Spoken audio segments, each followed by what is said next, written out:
Yo, yo, yo.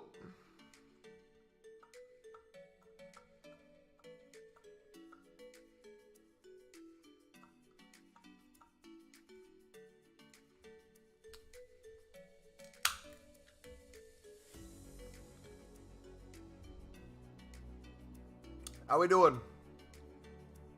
How we doing, boys? Yo, yo, yo, yo, yo, yo, yo, yo.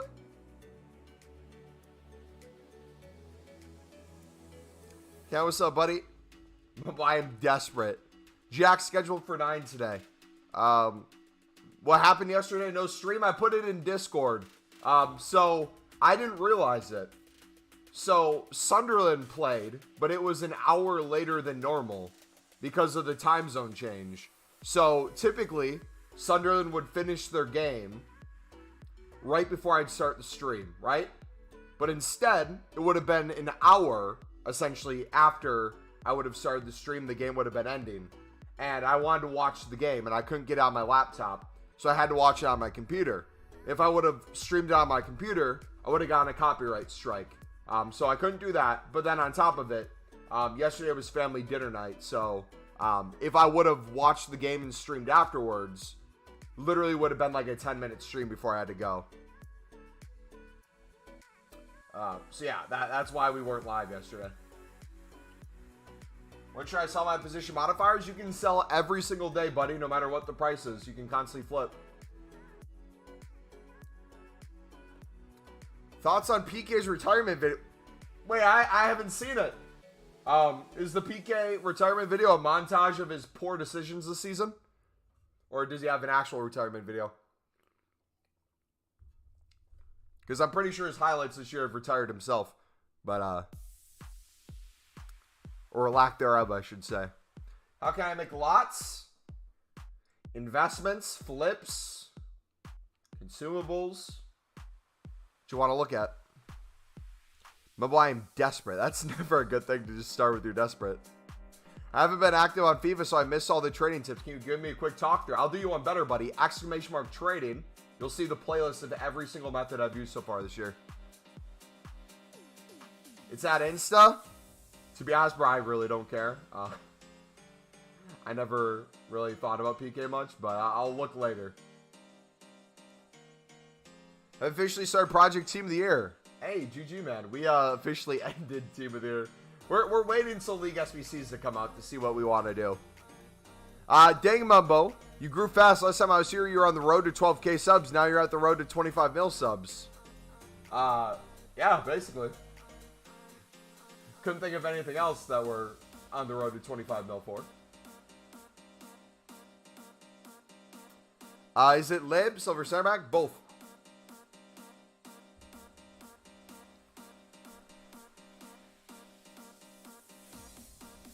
Do I know when League SBCs come out? Hopefully, by next week. That'd be ideal.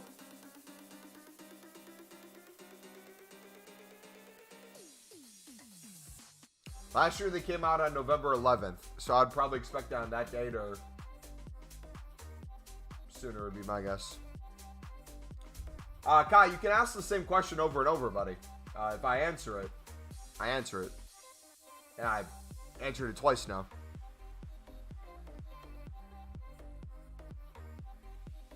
Don't know the for sure date. Last year they came out on November 9th, my dude, or 11th, my dude. Shadows are ripe for the picking. Yeah, dude, shadows are under 2.3K. I don't know about you guys, but that is screaming my name on them. No new promo tomorrow? Tomorrow starts the World Cup thing, isn't it?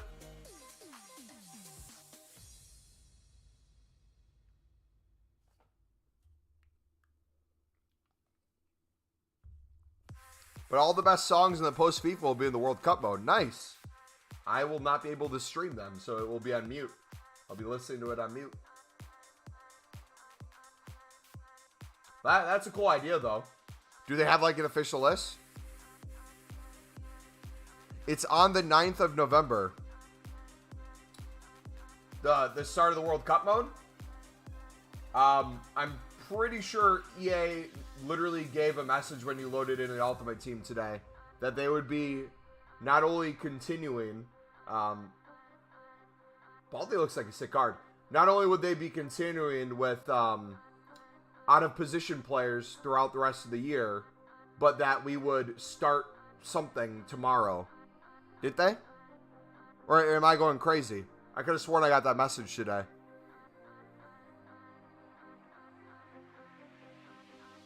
No, I'm not talking about the trailer. I'm talking about the message when you entered Ultimate Team today. That talked about the out of positions being throughout the rest of the FIFA. That they can give them for random stuff. In that same message, it said something started tomorrow, World Cup mode. I'm pretty sure it's what? World Cup swaps or something?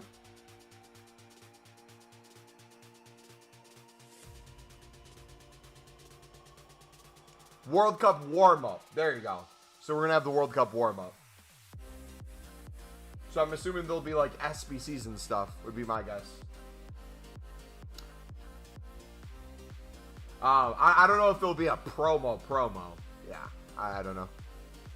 I would assume it's a warm-up to the promo. Should I invest in silvers, 150 to 200 or 84s for 2.5? Depends on how many coins you have and what your goal is. If you're picking up silvers for 150, most likely you'd be able to triple or quadruple those pretty easily with a daily SBC. And depending on how many coins you put into them, that could be a lot more return than the 84s. Can you get banned for doing the unassigned glitch? I've not done the unassigned glitch this year, so I have no idea. No clue, buddy.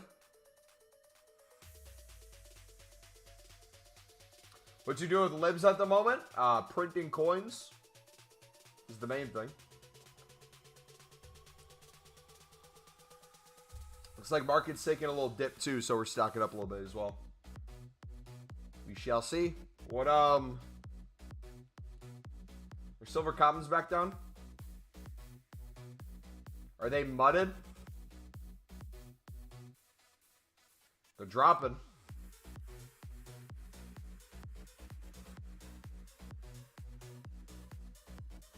They're dropping, boys. Minimum of 100 coins per card. 150 will double. Do you want me to help you with the unassigned glitch? I saw a post about it.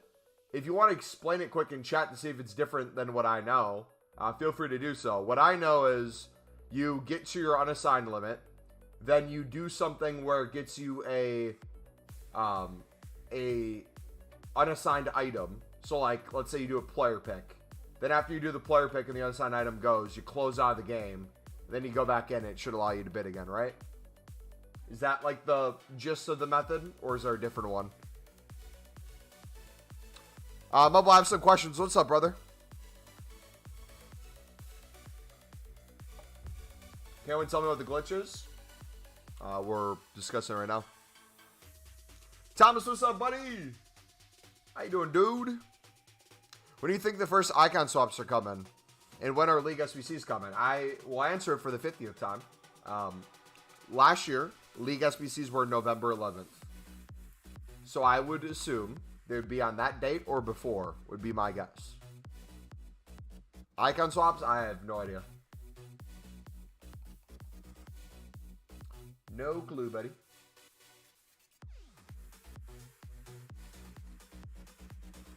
By the way, if you didn't see it, they updated the web app and companion app, boys. You now officially can list 100 cards. So if you're someone who has been holding out, waiting for that to happen, they finally addressed the situation. If you have the companion app and it's still not working for you, make sure you update the app. We updated the app today. It worked just fine. So we'll officially be able to list 100 cards when I'm doing cardio. How are you picking up libs? I can't. I have to wait 9 minutes to bid. What's your bid price?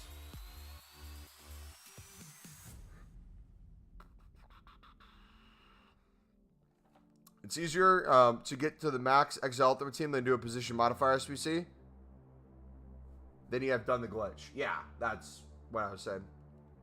An item that pulls it and puts it in.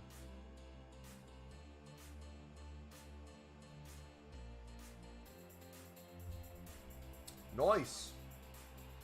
Wait, should we do that with lib cards? Should we do that with lib cards?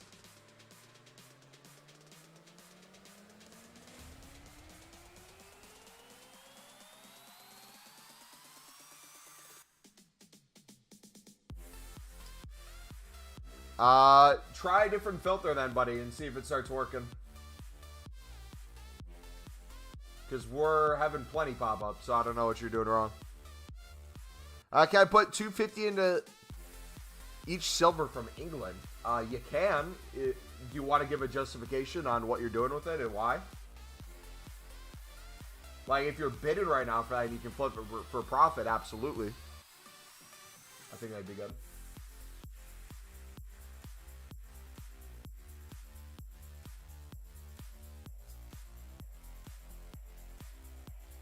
You won't get banned, I'm pretty sure, because you're not transferring coins.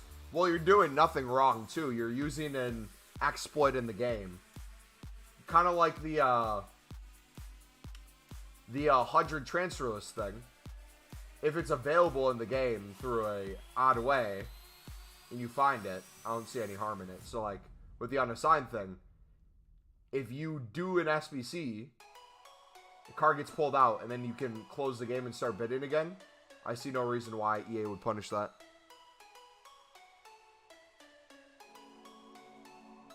That'd be stupid if they did.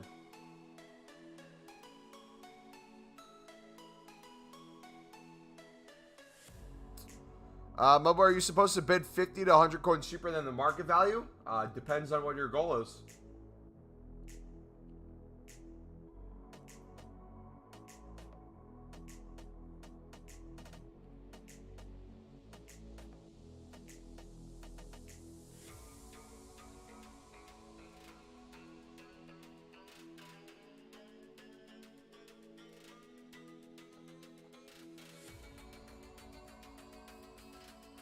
What's your position modifiers? I think you can pick them up for 700 to 750 right now in bid and sell them for 850 plus.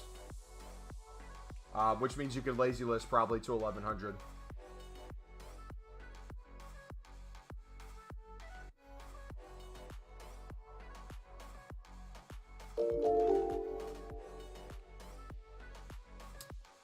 I've seen that you're bidding 50 coins cheaper than the market value on Libertadores cards. Each card has a different price, buddy.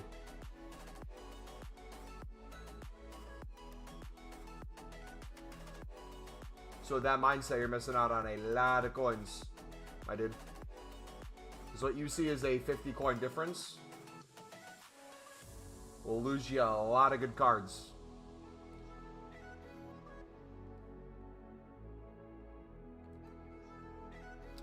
You could win them for 150 on bid too.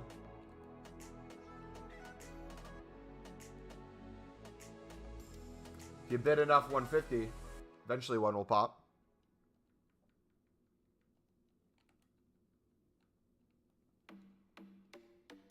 When are you going to start preparing for League SBCs? We already are, buddy. As common golds drop or common silvers drop, we'll start picking up some of the lower leagues. We'll start picking up some of the top leagues.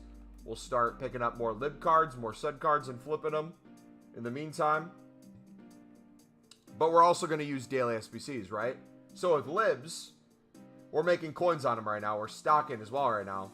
But if an SBC comes out tomorrow, and I can sell a bunch of mine for 1,000 plus, 2,000 plus, or heaven forbid, if they get to 9,000 plus again, like they did the other day, I'm not going to sit on it and be like, you know what? I don't want to get rid of this because I want it for the League SBC. I'm going to take those coins. I'm going to sell it, take those coins, and reinvest. Best method right now, exclamation mark trading, buddy. Libs, you got silvers. You got position modifier flipping, tons of stuff. What's the unassigned glitch? It's a glitch where you go unassigned. You get unlimited cards.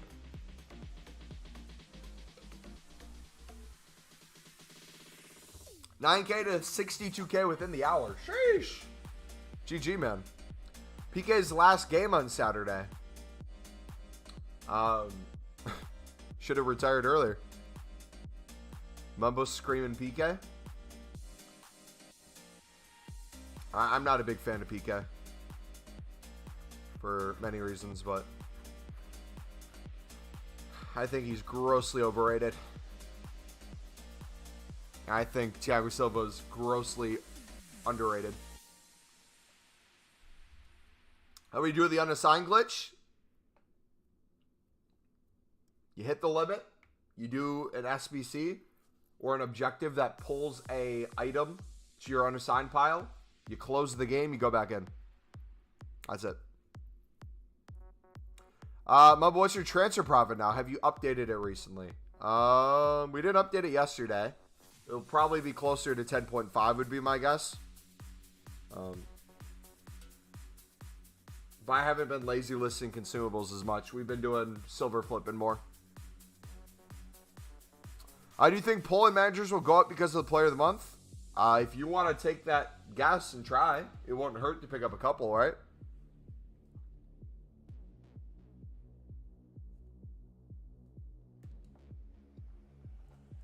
Do you recommend after I make about, let's say, 50k extra coins, I should craft gold upgrades? If your goal is to do that, then sure. You don't need to, but if you want to, you can.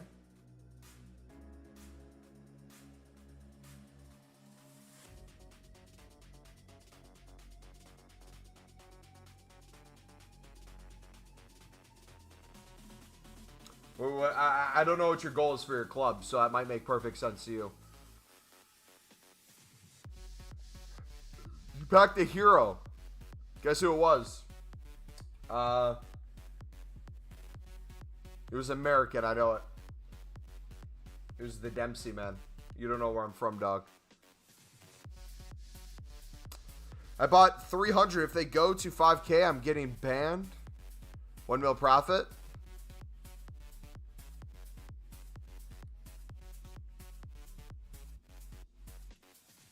MLS, was it Donovan? Oh, it was the Mexican goalkeeper, wasn't it? Or Campos, yeah. Hey, I have 467. Who should I snipe? Anyone that is close to that price range, I'd say. That you think you can get a huge undercut on. This team of the week doesn't look too crazy, right? So I know what's out there, but maybe some of the position modifier cards that are still in packs. Or the, not position modifier. The out of position cards that are still in packs. I was so sad. Dude, Carlos has a special sauce on that man. I don't know what it is. Maybe it's because Carlos is Mexican, but I try to use that card. Worst goalkeeper I've used this year. Carlos uses him. He's like prime Buffon. He's prime Ochoa during the World Cup. Are you club stocking them? Yes, and flipping. You guys don't know what I'm doing at the moment. We're flipping and club stocking silvers and libs. So as the buy now continues to come down, we'll continue to get them cheaper. But we're picking them up less than the market value and selling them for more. Dude, Ochoa during the World Cup is one of the most fun things you can watch. Honestly. There's nothing better than watching prime Ochoa every 4 years. Man doesn't age. Spent the last few coins on the team of the week pack. Got that Troy right back. For how much you sell these lib players? Define what you mean how much I sell them for. Do you mean how much do I sell them for right now if I'm flipping them? Some go for 600, some go for 800, some go for 1,000 plus. If I'm holding them in my club, I'm waiting for a daily SBC. The other day, a lot of them went to 8,000 plus. So I guess it's all perspective on what your goal is. His hair, he has the best hair too. He literally doesn't look a day over 25. I think he's pushing 40, right? Dude's been around for 3 World Cups at least. What happened to the stream yesterday? I told you guys in Discord. Sunderland game was later than expected. And then I had family dinner. So it would have been like a 10-minute stream by the time I went live.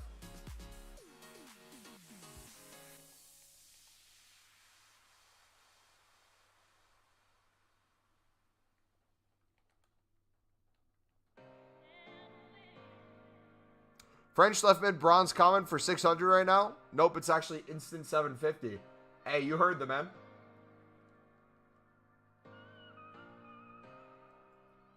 Yeah, dude is out of this world. Dude is out of this world, man. I truly hope he goes down in history as one of the best footballers ever in the World Cup.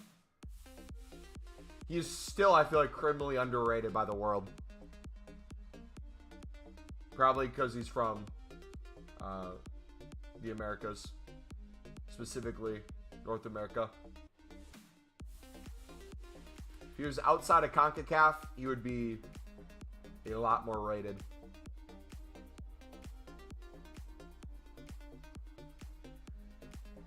Same with Keylor Navas. Extremely underrated, I feel like, for all that he's done.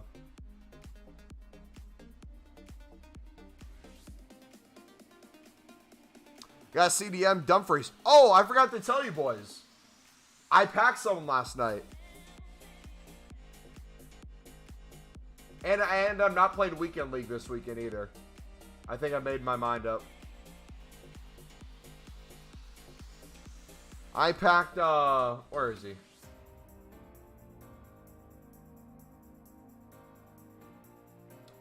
I packed Vasquez in a SBC pack, a daily SBC pack.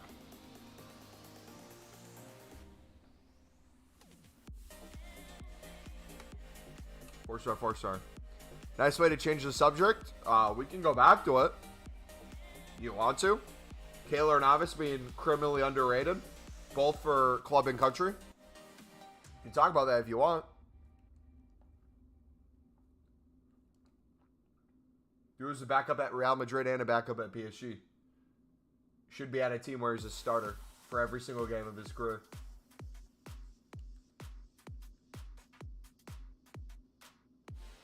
Especially since he can punt the ball up the field to the #1 attacker in the world, Juison Bennett,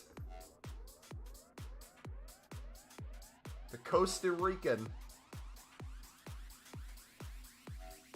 I don't even know what nickname to give him.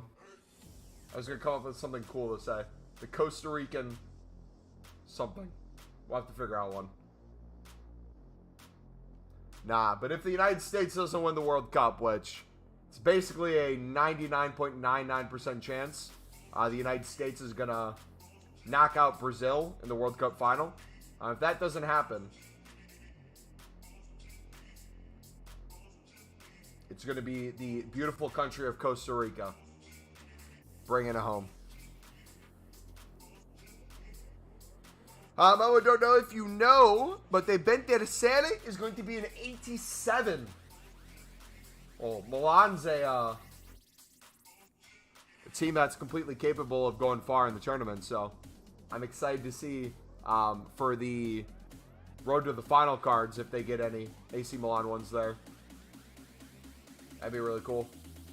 Do we know when that promo's coming out? Is that the next one, or? I'm back from work, and I'm going to buy so many silvers for 200. Attaboy. USA really looking good this World Cup. Not as much as the USA is looking good. As a team, absolutely not. Poor recent results. But individual players are starting to do really good. They're popping up. All the other countries are kind of falling apart. England has a lot of injury problems right now. Not a definite lineup. Iran has their whole government being overthrown right now, essentially. Chaos in the streets, all that going on politically. Wales has a extremely aging team, an extremely young team, trying to put something together, who barely scraped by to make it to the World Cup to begin with over Ukraine. Like, it could go any way. I could see the United States leave by getting blown out by England, losing to Iran on a counterattack, and drawing or beating Wales. Or I could see the United States potentially pulling points from every single game. Like, literally anything could happen.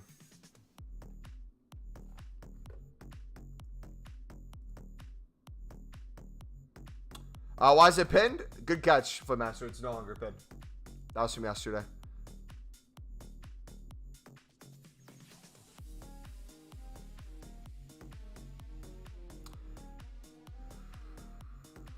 Do you think any underdog could win the Champions League? I would say yes. Depends on the form the team's in, though. I feel like one of the biggest issues with smaller teams going far in the Champions League is it's not like I don't know if you guys watch basketball in the United States, but it's not like an NCAA March Madness tournament, if you know where that is, where all the games are in a short period of time. Or, for example, let's use the World Cup because that's culturally relevant now for football. Speaking this time, around this time, I mean, geez, I can't speak today. I would kind of compare it to the World Cup a little bit, even though that's a lot harder because it's national teams. But like if the Champions League was set up where you have a team that's super hot but maybe doesn't have the most depth in the world, and they can play consistently and keep the same results, that'd be awesome. But then they got to go back to league, and typically you have them playing a lot of league games. Yeah, typically with then game after game after game, you don't have the depth that a lot of the bigger clubs have. And I don't know, can you have 5 subs in the Champions League as well, or is that just leagues?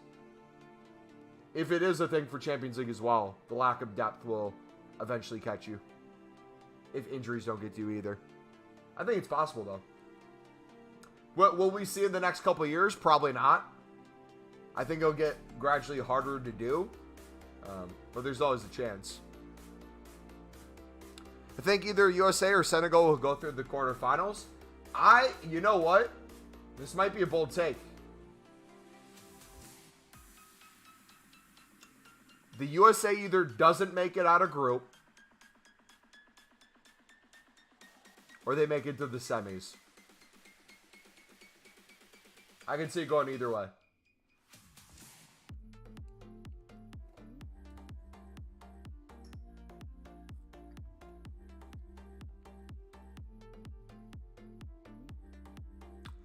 Because if the United States wins our group, if they're in hot form and they're getting out of group, they would be above England most likely, which means they would take the teams that England would play. And if we think England might make a run, it'd be the United States making that run instead. However, if we don't win the group, we're obviously done. So I think it's going to be one or the other. I don't think there's a scenario where the United States and England make it out where United States is in second. I think we're either going to finish first or third.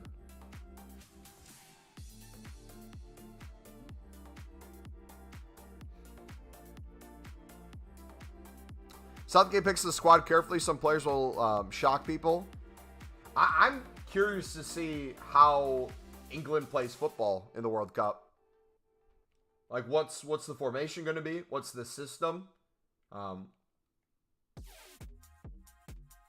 Like, is there a true system England's going to be playing under?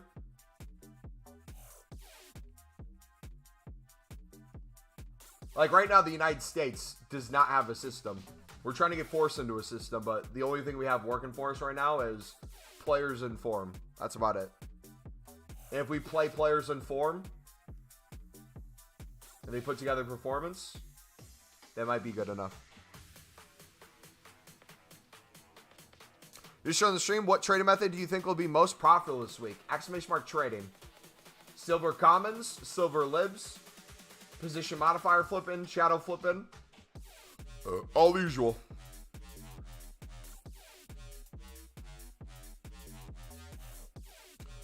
You packed 86 Ferrari. Do you think you'll rise? I have no idea.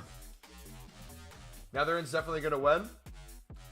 Do you think it's possible that Argentina or Portugal could make it to the World Cup final? And if so, which one do you think has a better chance of doing that?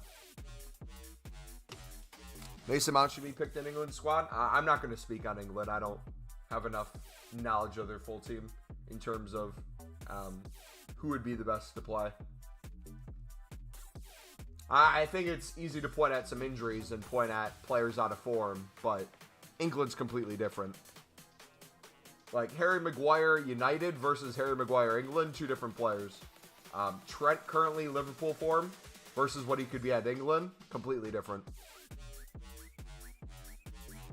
No, this is random, but have you ever went to a high school rivalry game, like in football, American football or basketball? Yeah, both college and high school.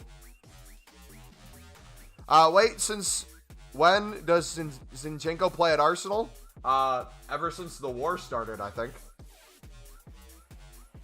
It's been a while. Or was it over the summer? I can't remember. No, he won the league with City and then got traded, right? Footballer, thank you for the sub, buddy.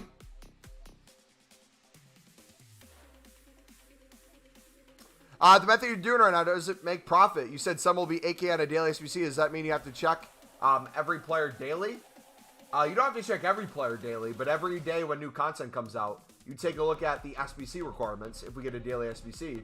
If you notice certain indicators will make certain positions or certain nations rise, you'll look at those things. If you're wanting to see how we pick these cards up, ! trading, we have a video on the Libertadores method.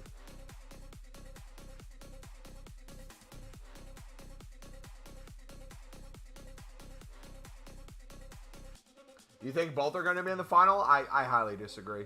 I think Brazil, currently in their form, their attacking form especially, is going to be one of the most dominant teams in the tournament. I think they'll easily win their group. I think they will easily float by to the semifinals. I think France will win group. I think they'll struggle a little bit outside of group, but still make it pretty far. But I think the French curse is going to catch up to them, and they won't be winning again. Wait, is the French curse you don't make it out of your group or you don't win back-to-back? Trading tips? Trading in chat, boys, for the trading tip playlist. The things we're doing right now, we have videos on.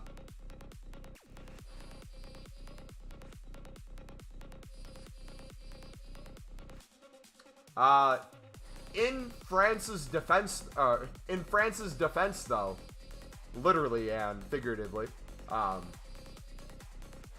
they have a lot of players currently in form, both attacking, defensively, and in the midfield. So I think France, if there was ever a team to break the World Cup curse, they might be the team to do it. ! Trading. ! Trading.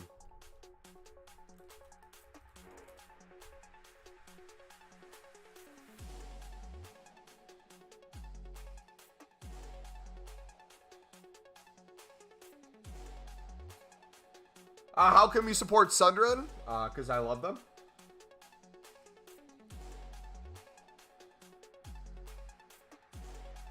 I think about them 24/7.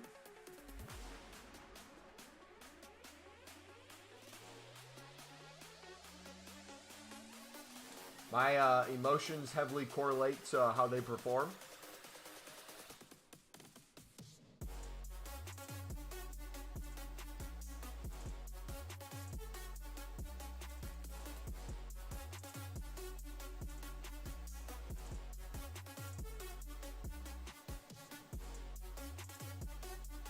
Evening, Shane. How's it going, buddy? What made you support them?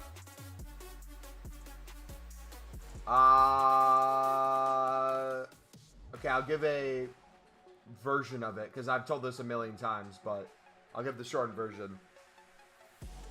Got into England football. Didn't have a club that I supported yet. Middle school. Played FIFA random teams against my buddy who's a United fan. Landed on Sunderland. Started using them. Enjoyed the team in FIFA. Started watching them in real life. Enjoyed watching them in real life. And followed them through the thick and thin of everything.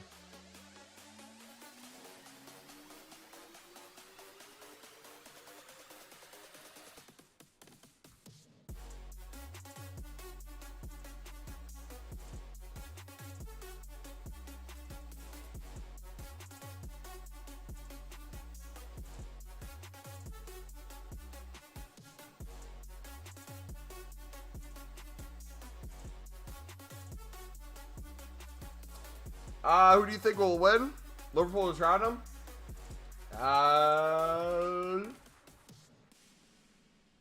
honestly, I have no idea. And if I'm really honest, I personally really don't care. Currently, how do they match up? I think any team against Liverpool has the advantage currently. Especially if you're going to expose the right back position of Trent. Which I think Son could do a pretty good job of. So, is Kulu back healthy yet, or is he still injured?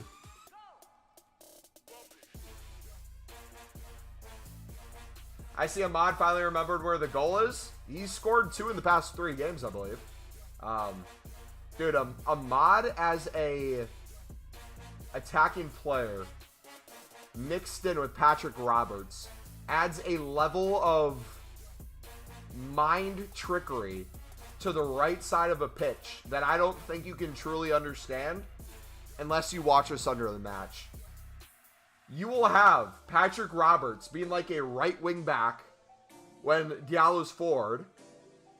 Diallo will take someone end line, cut back, play to Patrick Roberts. Patrick Roberts will take on 3 guys, meg 2 of them, find Diallo again. We'll play it back to our defense. Ahmad will then make a run forward. Not only make a run forward, he'll come back to like the center back position. And they'll like constantly rotate. Like, it felt like we played a false 9 last game. I don't think we actually did. But since we were lacking striker depth, we started without our striker. We started Ahmad as our striker, but he leans more to the right side, which is where Patrick Roberts typically is. So, a lot of them played overlaps with each other. He had Jack Clark on the... was it Jack Clark on the left side? Dude, I don't even remember. Most of the game was on the right side, it felt like. But anyway, it seemed like Diallo made it back a ton that game. He was just in so many good positions. Pritchard was defending and attacking like his life depended on it since we played Huddersfield, his old club. Back when they signed him for, I believe it was, what, 10 mil? When they were still in the Prem or something like that? Like, they threw big money at him. This was the first time Sunderland played at Huddersfield Stadium since, I think, 1998. So it's been a long time since they played each other. And to mention the fact that we had, like, I believe it was triple or quadruple the normal amount of away fans you would have at Huddersfield. They had to reserve more seating for Sunderland. That was a big mind F as well. But then once we brought on Ellis Sims in the second half, the Everton Loney striker, he did the one thing he's good at. Man cannot turn for his life. Man cannot shoot for his life. He has a little bit of pace, but never seems to use it correctly. Looks like he's completely off balance. The one thing he's good at, holding up the ball. And literally all we did was play around him, play a ball up to him, have him headed on to someone else, kind of like what Ross Stewart would do. And where Ross Stewart would make runs past and getting into good positions, all Ellis Sims did was essentially stand in that area. And we just get him the ball, hold it up. Say football? Football. But dude, when Ross Stewart's back, our team's going to look disgusting. Give us a winter transfer window as well. Oh my goodness, it's going to be beautiful.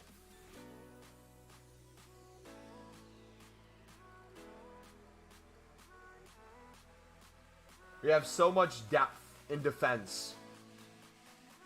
If you give us like a year or two, so many players are going to mature into their positions as well. Whether you sell them on for a profit or you keep them, it's going to be nice.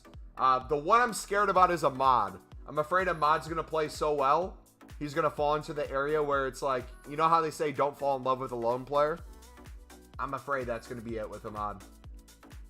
He's going to show that he belongs in the United lineup, and we're going to lose him. Here, how the market bugs out? Yeah. Wait, Son's injured? Jeez. Maybe Liverpool will actually win then. Who knows? How many lib players do you have? In my club, I think I have at least 50.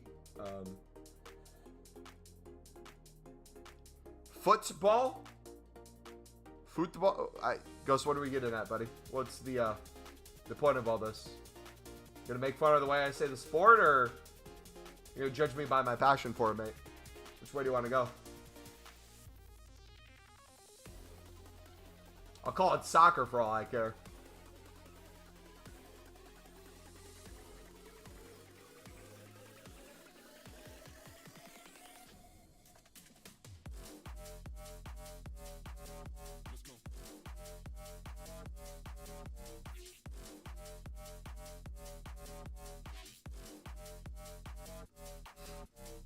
Is it worth investing in Dybala?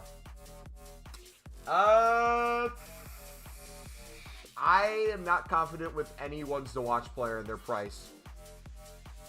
That's a lot of gambling, and a lot of them I think would potentially even go down in value over time, even with a higher rating. Because I think the power curve is going to so quickly start going up in the future promos. But that's up to you. I'm not an expert in that market. I don't do that, so that'd be like asking Run the Foot Market what he thinks of silver players. Steve, what's up, buddy? What is soccer? I have no idea. Probably something losers call the best sport in the world.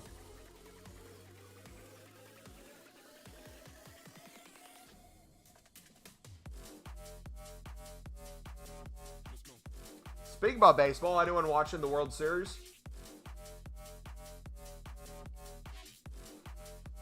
AKA United States baseball.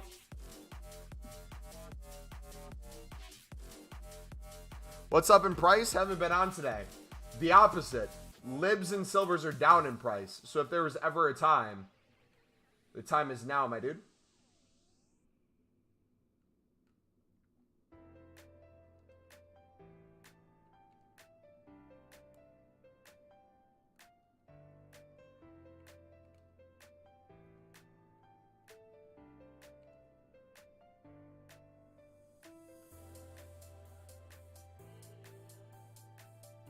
DG, welcome back, buddy. Of course we remember you, man. How you been? Long time no see, brother.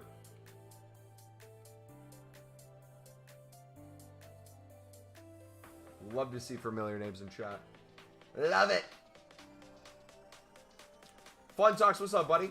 Welcome back too, man.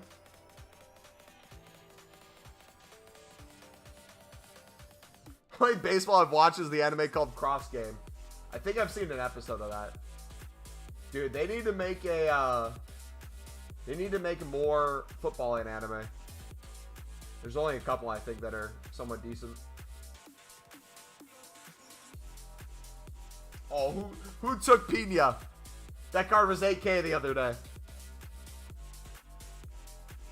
Can I ask you how I got into trading? I will answer that with a,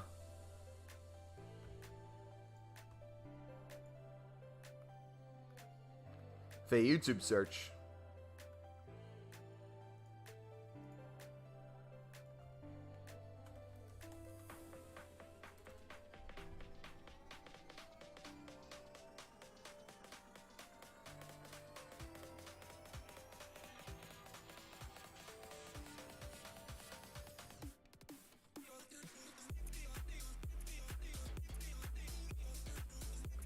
For those of you who think I just started silver or consumable trading, we've been doing it for a minimum of 7 years, boys.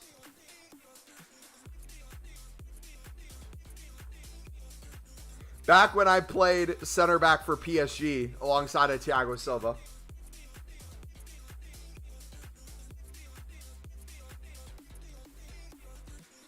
Yeah, I've played FIFA most of my adult life, and I've absolutely loved the idea of not having to spend FIFA points and be able to afford good players. Last. Good, mate. I know I'm about to stream down. I am tonight for hour. Hope goes well. Good luck, man.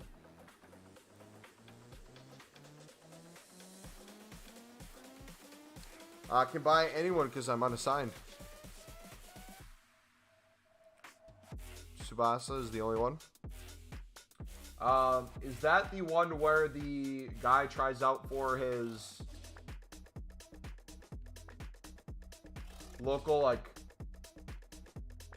club and he loses his shoe or whatever and he, like, takes a shot? and then like they like lost a game, so his whole team has to run or something. I think I've seen like an episode or two of that, if that is the one. Can I ask how your hairline's bad? Actually, I will do you one better. You can ask my dad or my grandpa. How does silver trading work? Exclamation mark trading in chat for our trading plays, dude. Got a whole video on it. Breaking down the basics, the advanced, the daily, the investing, the trading, the flipping, the maximized profit, the snipe. We unlock your whole mind to revolve around nothing but silvers. You'll love it.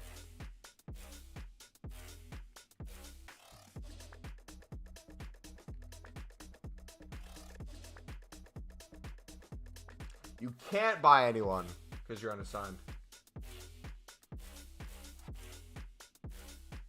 Train to Messi, 3 squads done, 3 to go. Hey, GG. I'm low-key wanting to try something, but I don't want to say what I'm going to try in case I change my mind. Let's just say one of the goals I have this year is to reinvent the Libertadores method in a brand new light and in a brand new way than we even did last year. That's all I'll say right now, because I don't want to box myself into a corner if I change my mind on something. But if you thought we went crazy with the Libertadores last year, you are in for a crazy year this year. I'll just say that. All right, I'll leave it there. Do you like Metallica? You know, I'm kind of at a reset right now when it comes to music. I was a huge rap person for a long time. Still like rap a lot. But it doesn't really hit the same anymore. Got a little bit into Christian rap, but still considered rap. So that would also not hit as much anymore. Last year of college, I took a class on jazz music. Got a little bit of a love for jazz, so that's growing on me. Always didn't like country music. Now I'm at a point where country music isn't the worst thing in the world. I'm never going to decide to play it, but if it's on at a party or something, I'm not going to complain. Rock music, metal music. There's some classics that I really enjoy. Metallica. Probably some songs there that I'd like. But for the most part, I'm never actively seeking it out. I'm going into the podcast / random gym music era. Where if I played a song that I listened to in the gym, you would literally think I was crazy. I can't play it on stream right now because I'll get copyright striked. But if you are someone who likes going for PRs in the gym, I highly recommend you check out. You ready for his name?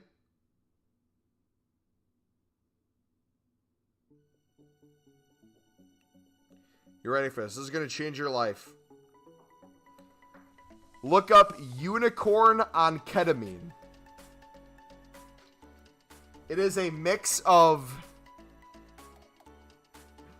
normal songs made into like a dubstep / random insane sounds that go off all together in weird ways. Like there's one I listened to the other day.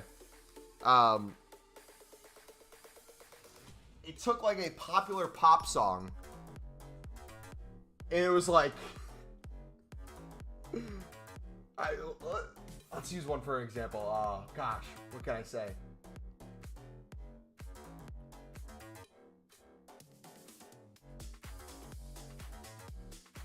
Dude, I'm really kind of wanting to take a copyright claim to play it right now because it's so hard to explain. Oh gosh,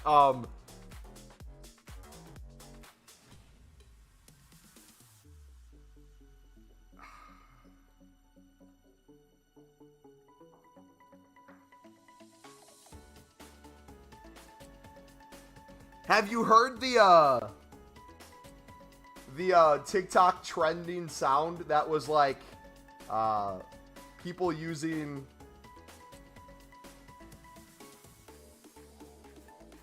legalized nuclear bombs? They would drop like those into there, and then it'd just be this heavy bass drop. Okay, you know what? Fuck it. I'm taking a L today on the stream. Hopefully it's just a copyright claim. I have to play this song. Okay? If this gets me in trouble with YouTube, it's worth it. You ready for this? If this is... Nah, don't. It's so good, though. Okay, I will sound it out instead. You know what? I'll sound it out. It's like... It'll be like... And there'll be like a hawk taking off. It'll be like... Boom! And then it'll be like Christmas music. It'll be like... Deck the halls with boughs of holly. It'll be like a machine gun going off. And then it'll transition to like... Joy to the world. It's like someone screaming. And it's like someone playing a piano. It's so hard to explain. Like, the only way I can really explain it is the exact thing you need to hear when you're trying to get a PR in the gym. It's like any sort of... I really want to play it.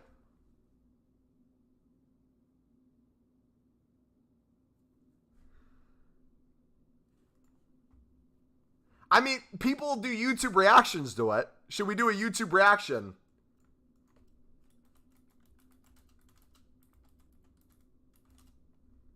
Do they have a YouTube channel?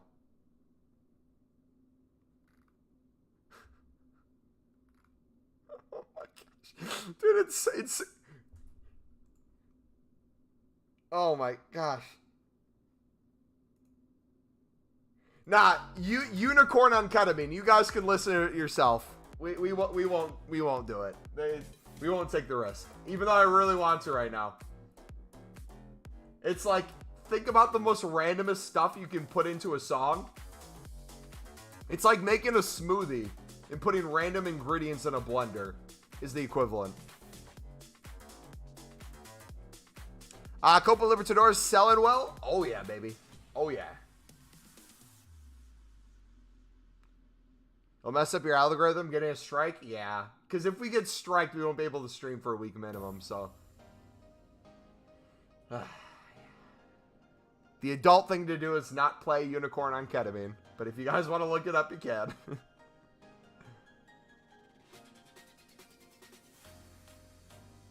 Dude. The amount of birds pooping on the footy court is unbelievable.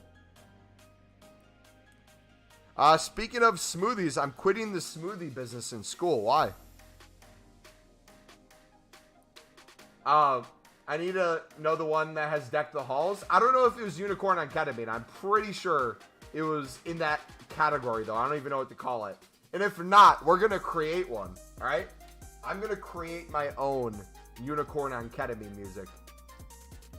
We're going to make it non-copyright. So that everyone can play it on their streams in peace.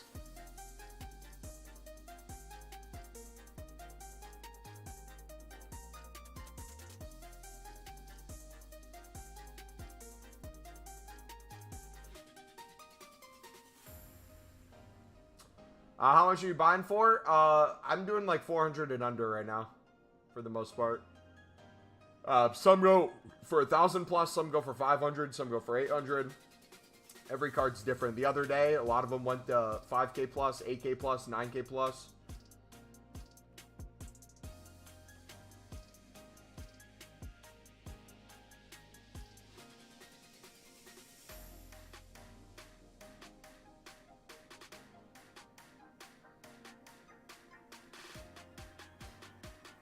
Made barely any money, just laughingstock too.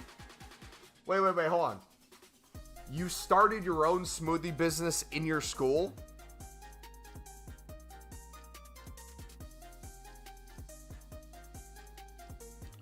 Steven, how much do you deadlift, bro?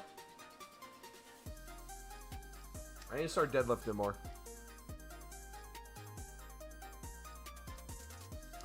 Don't really know how to make them eat. Wait, you had a business and you didn't know how to do your business? What? Haven't maxed out? How much do you normally lift, though, when you do deadlifts?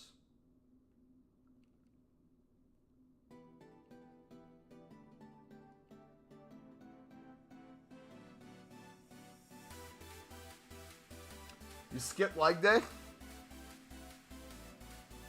Well, depending on how good... No shot. No shot.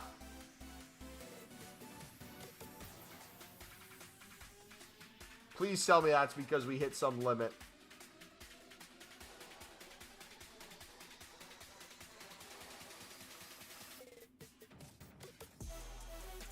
Had to be. I think that's the error message for get in.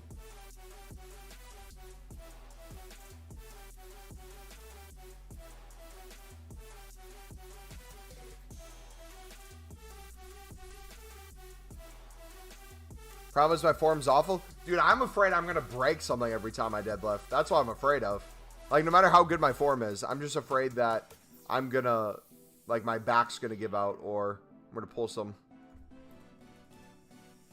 kilograms to pounds.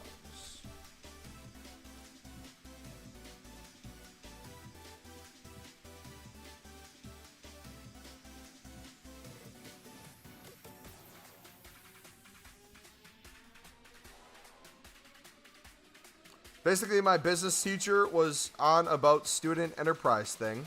So I had to make hot chocolates and coffees with my machine. Weren't allowed to, though, so my friend suggested smoothies. Oh. How much are Lib Silvers going for? Every card's a different price, buddy.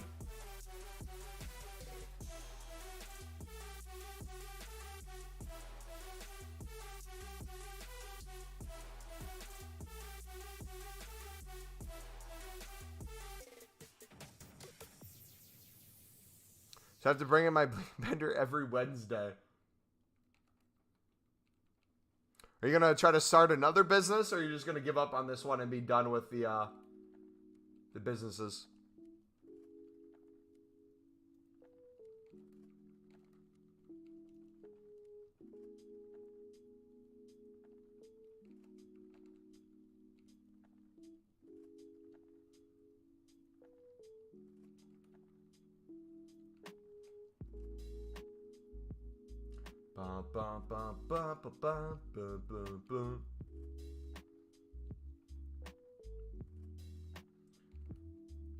Wait, hold on. If it is a thing where we're at the unassigned limit, we should try the method, right?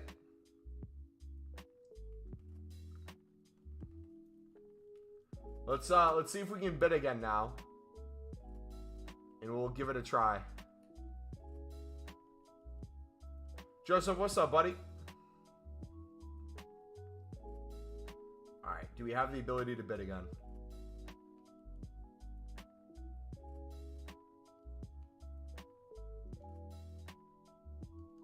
Maybe not.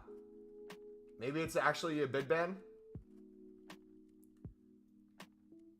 Let's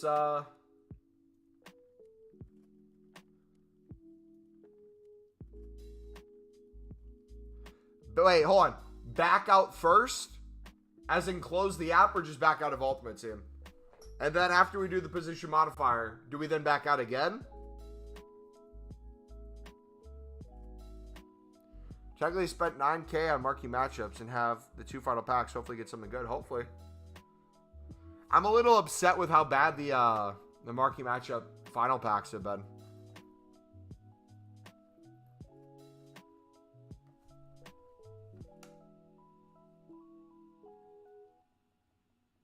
Yep, it's anything that gives you a pulled item. Which I feel like is EA's undercover way of why they're doing so many position modifiers.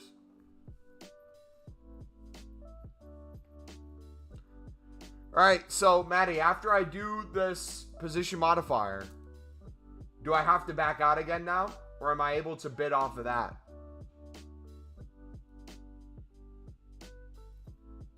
Just got lucky and got Goldilocks page on position modifiers. Bought 10 for 150. Alright, so I should be able to bid again. If I'm still bid banned, it's because I'm bid banned, not because we've hit a limit. Yeah. Imagine if that fixed bid bans, though. How crazy would that be? If it reset a bid ban. That'd be next level. Yeah, dude, the amount of position modifiers you can win throughout a day for 150 is crazy if you really try for it. Like, we should try one day to see who can, in our community, set the record for the most position modifiers for 150 in a day. Because you'll find some pages where you'll win like 4 or 5, and then others you'll get outbid on everything. Well, the fact that they fixed the max listing for a 30. Yeah, which makes me wonder why it was set to 30 to begin with. Was it a coding mistake, or is that purposely done? Think we'll see an icon or League SBCs tomorrow? Is there's no promo? We're getting the summer, or not summer. We're getting the World Cup warm up. Could that come with League SBCs and or icon swaps? Maybe. I would love that personally. I would love for League SBCs to be out right now. But I still think we'll see League SBCs next week instead. I'd be happy if they came. No shot, bro. How am I bid banned on PlayStation 4 as well? No shot.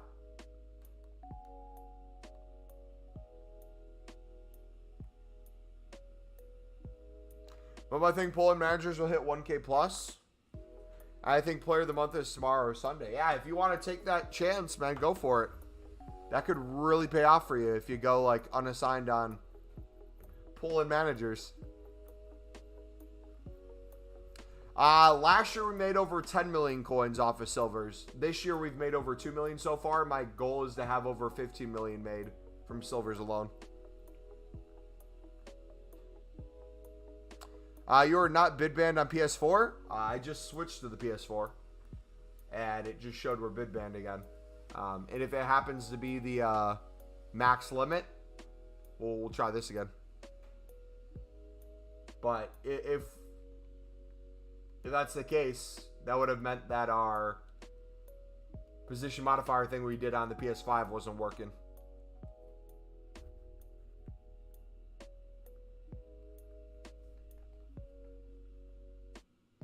Because if it's a max thing, we should be able to bid again.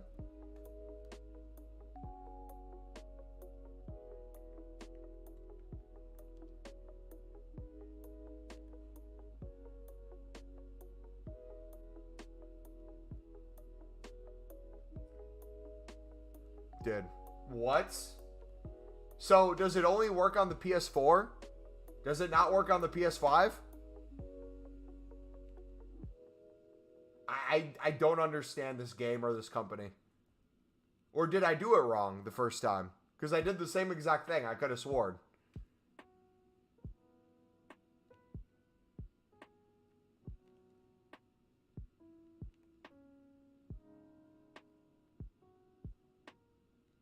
Now the real question is, now that we can go unassigned on libs, do we do it?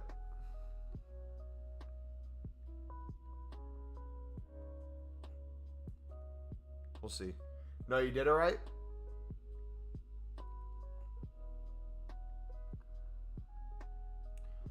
Especially, should I do right now? Silver commons or libs, I would say. Personally.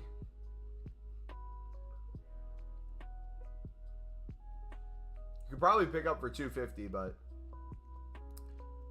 and you guys will outbid me, so or take the initiative.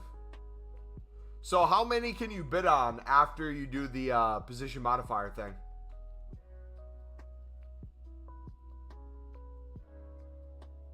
Is it another 100? Oh, it's 50. So we can't go that far. It would be better with like informs and stuff, something higher end.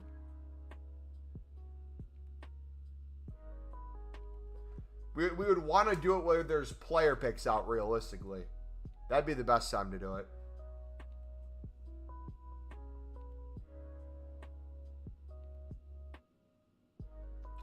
But when you claim it, you can do 50 again. Yeah, but my thing is if I'm sitting on millions of coins and I'm trying to do it with libs, that would be the issue.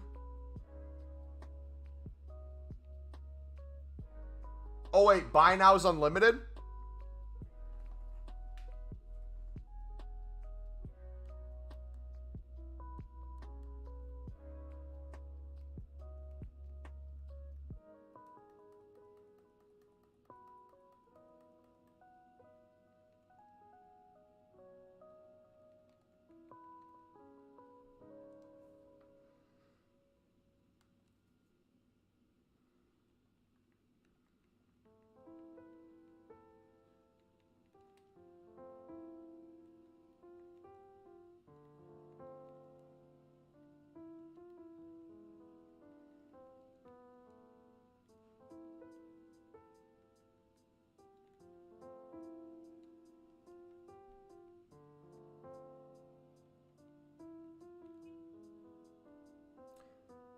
Steven, how much does he go for? GG. Bid is also unlimited if I'm right.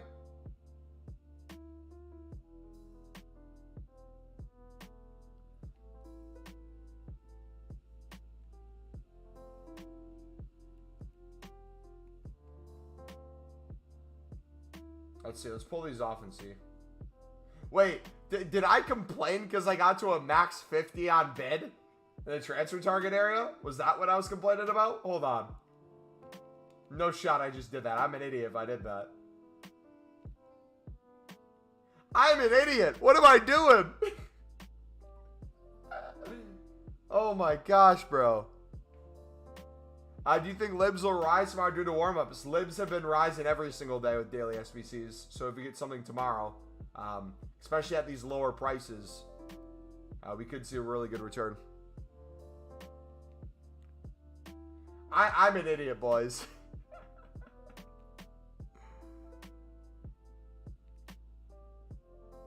I forgot to pull. Okay, which one of you frauds is bidding 400? We're not doing that today. No. Let us win our bids. Please, may I have some more? Thomas Mueller, I'm not lucky enough for the heroes. Oh. You made it sound like you packed a really good Mueller. I might watch The Simpsons.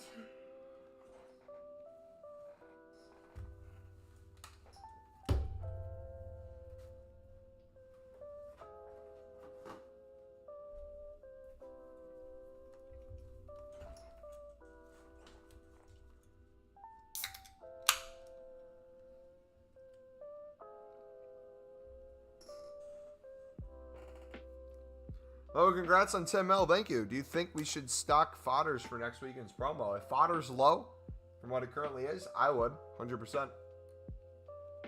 100%. We're stocking right now, just with lower end fodder. You know what I'm saying? You stock higher end stuff because you think people will use it for an SBC. We stock lower end stuff because we think people will use it for an SBC. Same thing. It's just the percentage return.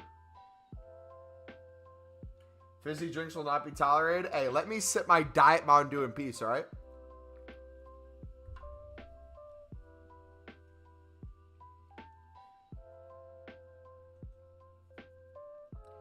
I got away this week, so I dumped 1.5 mil into 84s. Nice. Nice. Nice. Nice.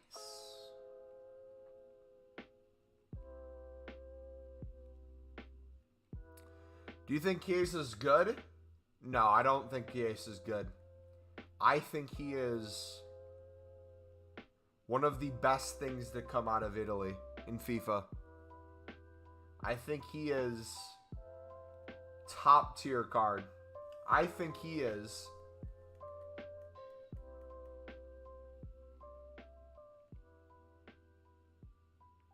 the best right mid in the game.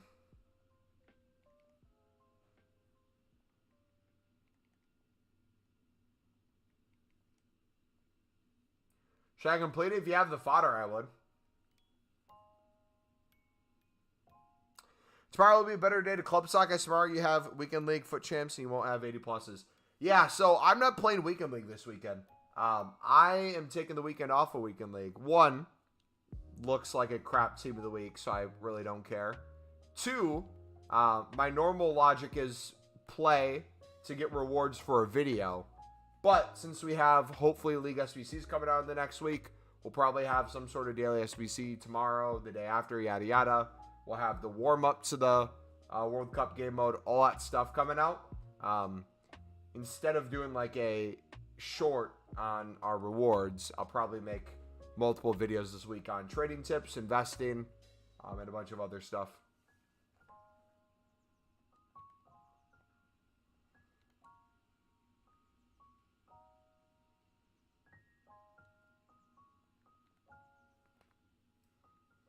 Plus, so actually, hold on. I was gonna say, you know how I said when we hit 12K, I'll do a 12-hour live stream on a Saturday one of these times? We might do a super long live stream tomorrow because Sunderland plays on ESPN Plus. I can watch on their app, I believe. So I can stream it off my laptop while we stream. So I could go live early, stream all day until I go hang out with a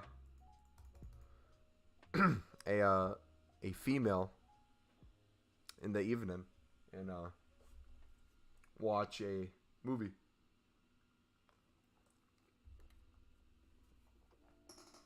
Streamception. You know what? I will stream me watching a stream of me watching a stream, and you can stream yourself watching a stream of me watching me stream of me watching me stream.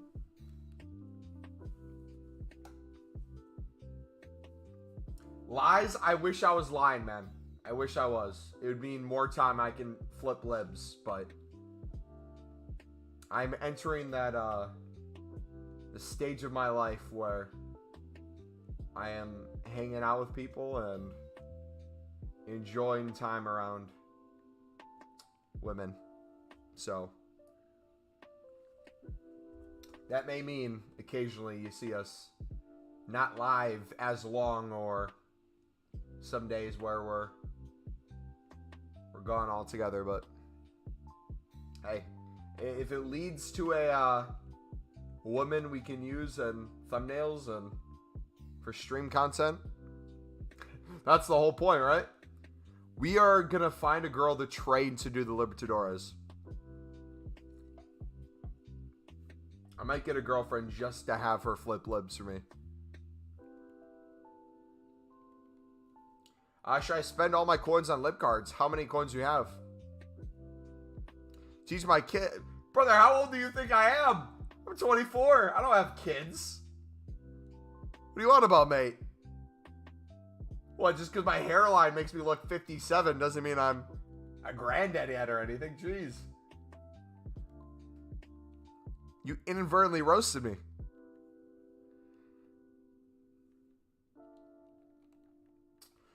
You investing or trading with libs? Yes, Footmaster.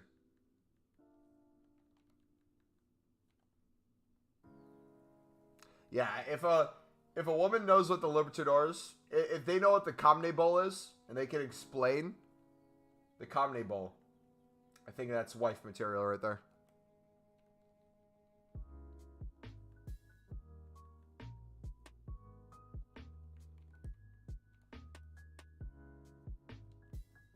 Girlfriend to flip libs. What, is that not the goal? What's the goal of a relationship if it's not to manipulate the other person into grinding League SBCs for you? and making your coins. What, is it to be happy and eventually get married and start a family, or grind menu content in FIFA? Come on. Let's think for a minute here. Complete Chiesa, he is wonderful. I sometimes play him at Cam.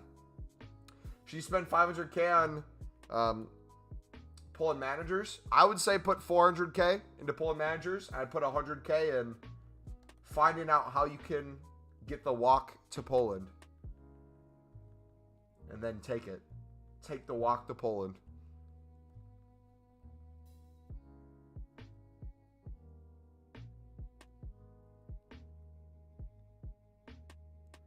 Martin, that was the most random put together sentence that was oddly creepy, yet kind of the goal is to get a kid to play FIFA?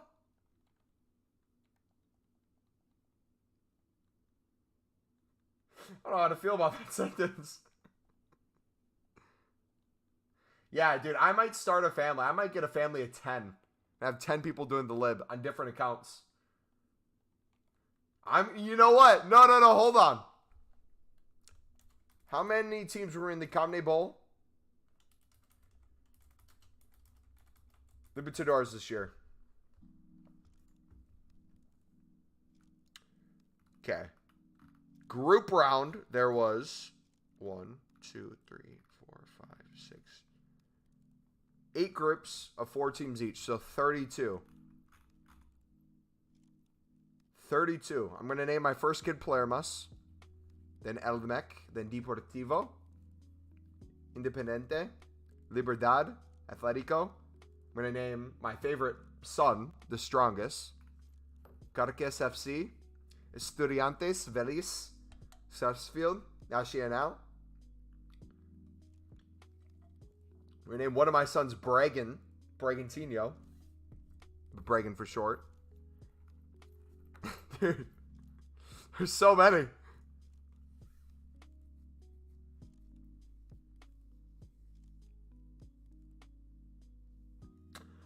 Position mods are around 800. Buy now wise, I think they're, what, 850 within the hour?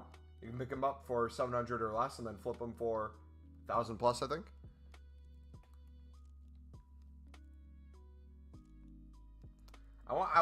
My goal is to have enough kids where I have a full team lineup.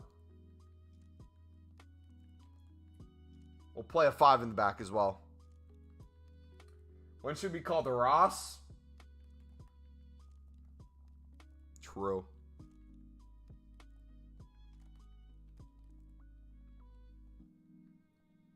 We'll name another one Aiden after Aiden McGeady.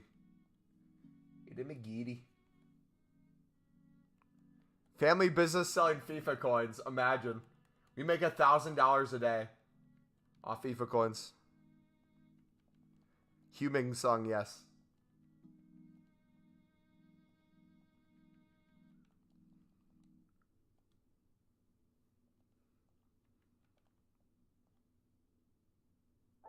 If your kids aren't up to 5 million transfer profit by the end of the week 1, sentence them to 1 day of Bulgarian split squats and another day of squad battles. No breaks.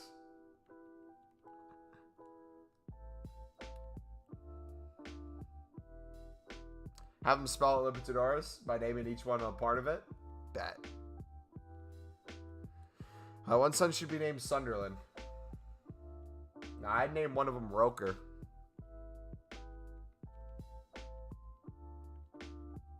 And name a daughter Light. Or Sunlight. Light the alchemy. I am Kira. If anyone gets the reference. Cream managers were 5K, now they're 500. Nice.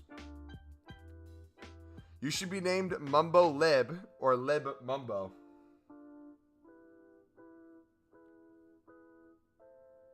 Firstborn Ross, secondborn Stewart.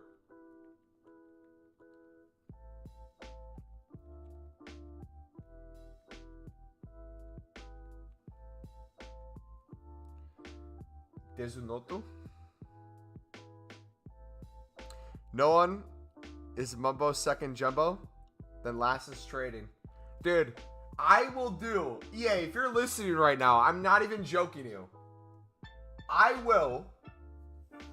If the lib comes out with similar packs, if you give us a tradable jumbo gold pack in the Libertadores League SBC, I will buy FIFA points. Okay? I will buy FIFA points. If the lib has a jumbo gold pack, tradable, I will buy FIFA points. Not for me, I'll buy it for someone else, because we don't need them on our account.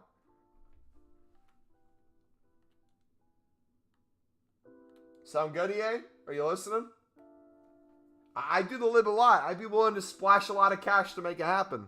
Just let me know. Need me to slide a little money under the table or something. Okay, which one of you frauds is bidding 300 right now?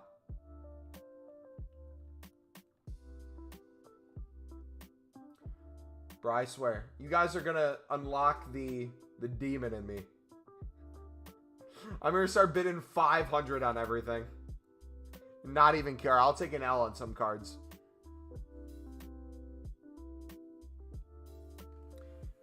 Desunoto is Japanese for Death Note.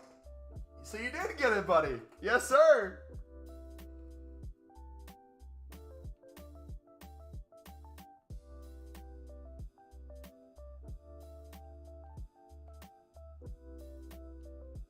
Dude, I love the Death Note. The first couple episodes were, I think, out of my little anime experience I've had so far in life, some of the best anime ever made. However, the Death Note has one thing they did wrong. It was they made it a little too long. A little too repetitive. Like, when they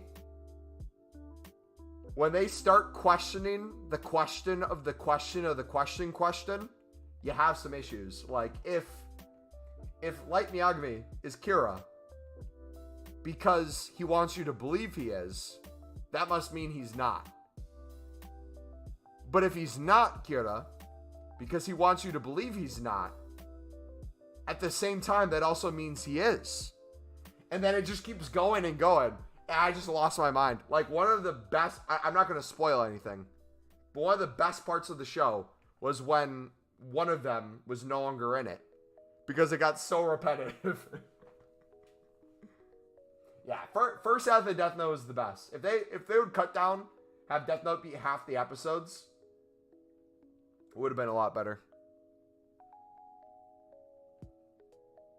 Footbeast, what's up, buddy? Was the manga that way too? Or is the manga a little bit more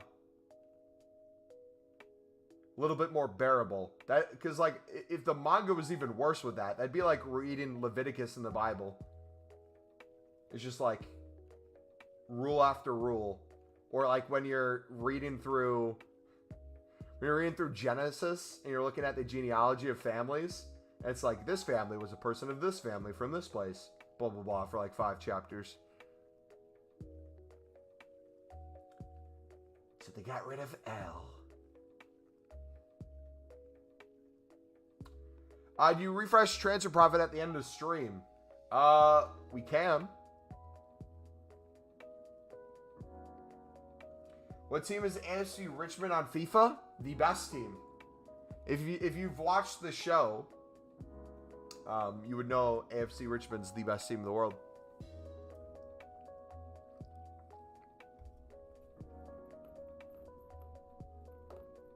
Like, Jess, I know it's Phil Collins' band. The first name on the Death Note, if I had, would be my sister. Brother. FBI. Police. Anybody. You heard the man. It's only a matter of time, dude. Bid silvers 150, 200, and sell for 400 each. What's the, what's his name? Who's the guy in TikTok who... Oh, what's his name?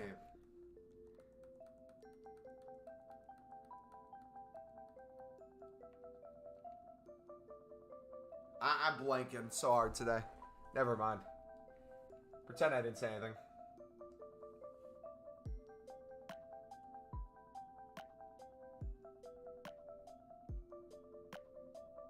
We're talking about Death Note, the show, when it comes to the person of the person. It could be him because XYZ, XYZ, blah, blah, blah, blah. That whole point I was going down. And then the manga of the show. If it did that in the manga. I'm not sure because I haven't read it.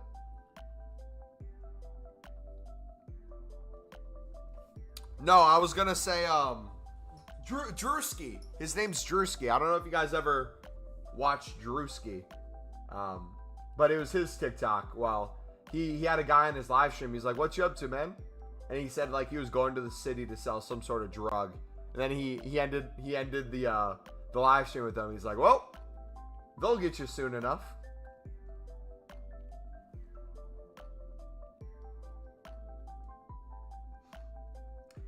Did Josh ever come back from his pretend holiday? No, I still think he's spending millions of dollars overseas somewhere. I'm pretty sure he bought the country of Qatar with his dad's winnings. Are any of y'all from Norwich? I'm personally not. But if I was, though, probably wouldn't want to be there for long.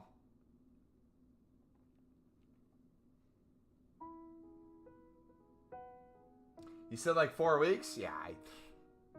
He can say whatever he wants. I don't believe a word he says until he adds me on EAFC. Until he's an EA friend request sent my way, I will not believe any profit he has or any pack pulls or anything.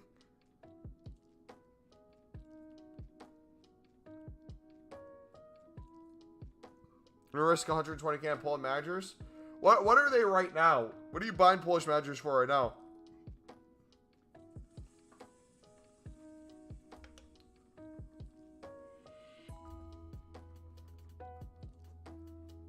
Worst case scenario, you use a bunch of your manager cards from your club.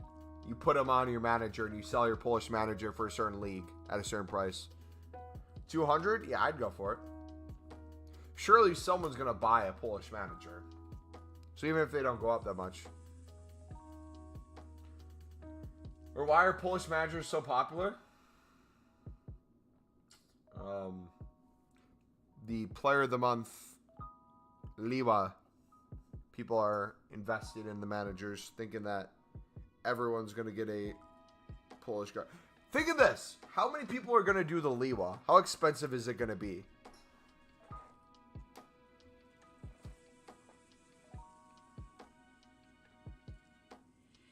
Because the Korean manager, was that for the Napoli center back? If it was for the Napoli center back, how expensive is Liwa going to be versus that center back?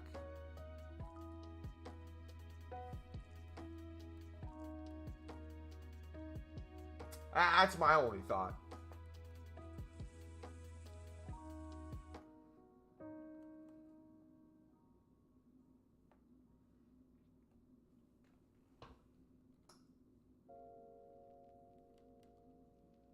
Wait, hold on.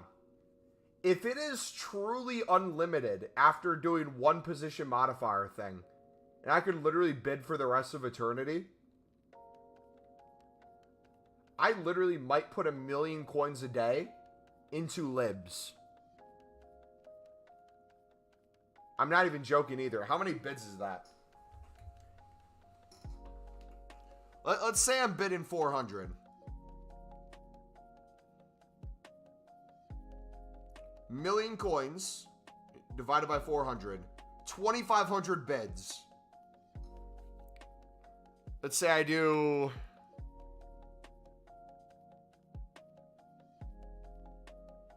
3 hours a day.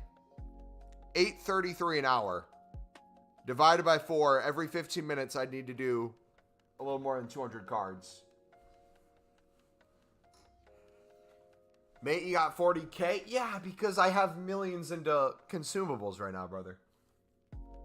I'm talking in general. If I could every single day do that.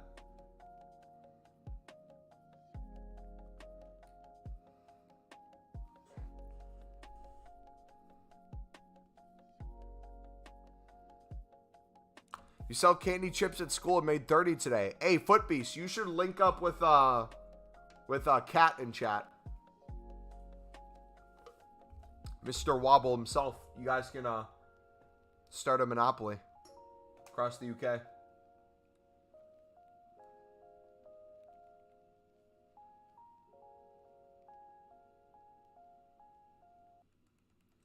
They all said that? Yeah, I mean it.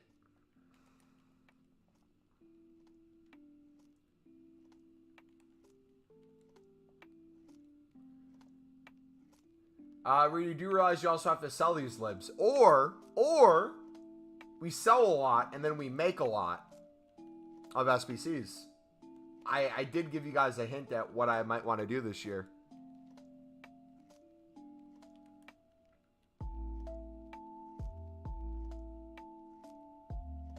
Oh, you live in the US? Well, let's start a business together. I'll make the LLC. I'll set it all up. You just wire me $10,000, all right? We'll get this business started, okay?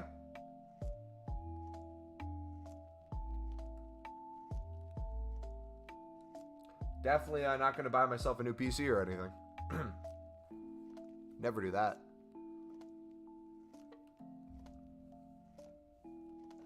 We have 9,999. You know what? I think I'd settle for that, man. If you want to send that over, we can make that work. You can set up a payment plan where you can get that dollar over time to us. Sound good? Mumbo just wants free chips.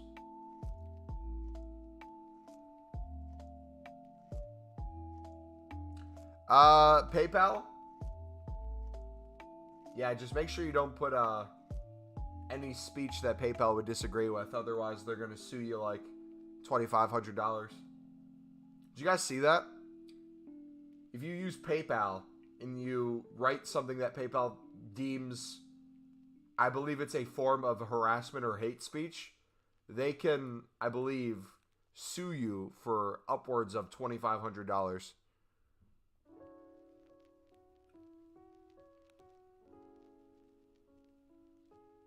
What's a good price for Liwa? I don't know. It depends what fodder they give us, too. Like, what's his rating going to be? How many teams? Best price for him would be free. Give it to everybody.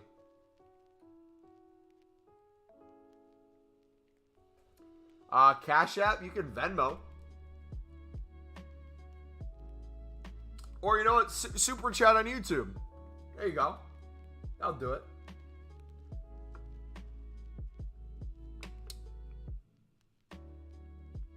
Make money at school and I make coins on FIFA at home. Hey, you're just balling all around. 92 confirmed. I'm going to say 100K. What's the Prem player of the month? Has that been decided yet? Is there going to be Holland or is Almiron going to have a chance?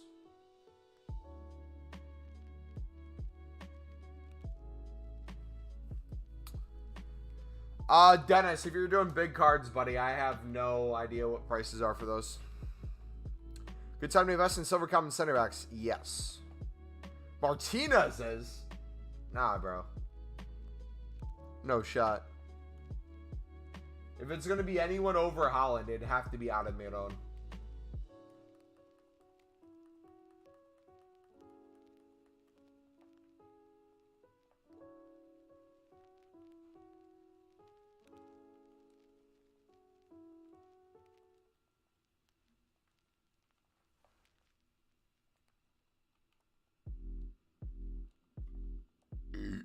Excuse me. Excuse me.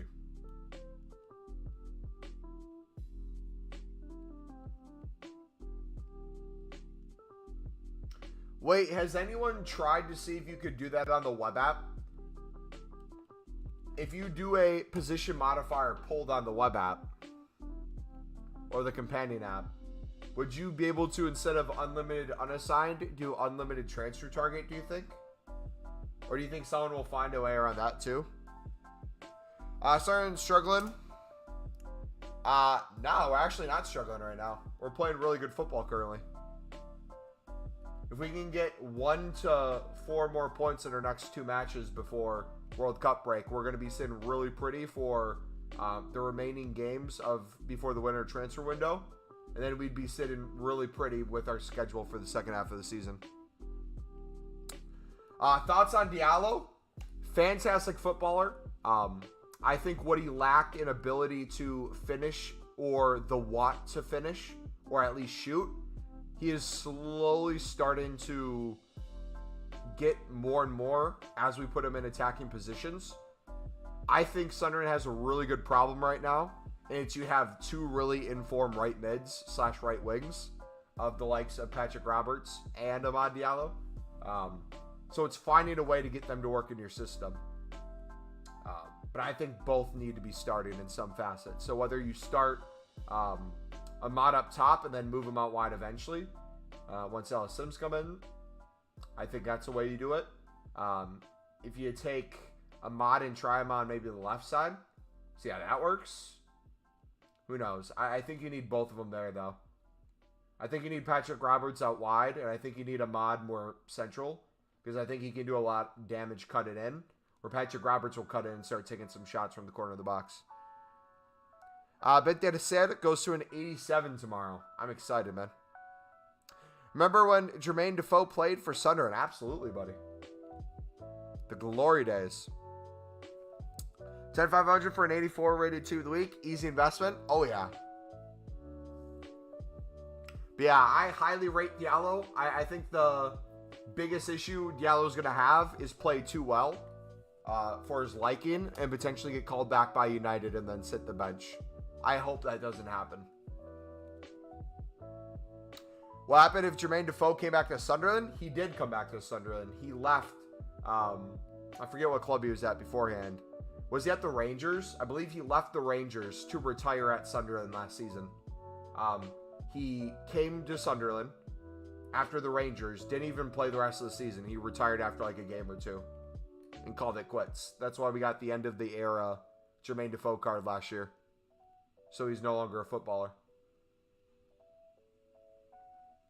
And even if he did come out of retirement, I love the guy, but he would be absolutely bollocks at this point.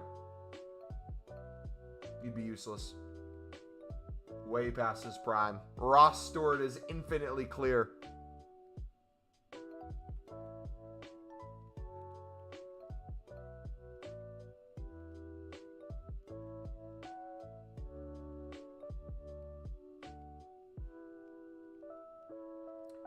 Kisa.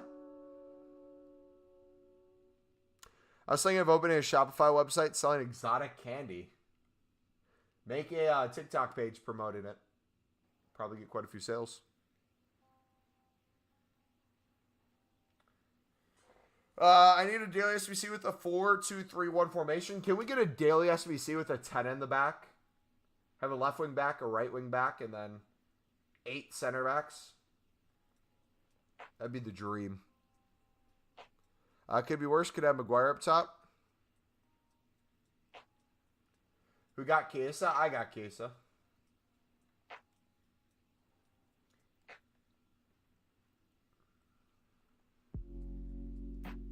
I don't want to jinx it, boys. I'm going to say it, though. I've been bidding a lot, and I haven't gotten bid banned yet today. I wonder if you do the position modifier thing, if it removes your ability to get bid banned.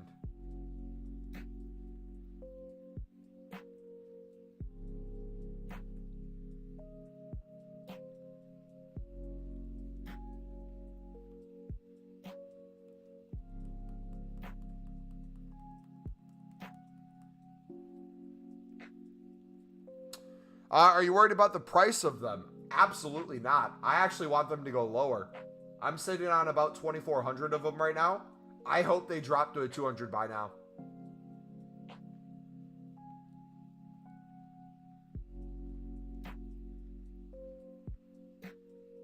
The lower the better. I'll keep picking up more. I'll keep getting that average down. And we will be sitting really pretty.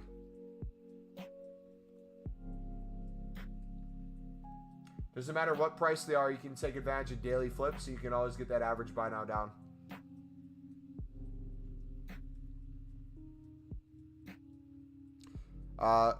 Heard it here, lads. A marketing expert suggesting TikTok. True. True! Thank you for calling me a marketing expert. I appreciate it. Holland's confirmed. Has Foot Sheriff confirmed it? Either EA is getting better at hiding leaks, or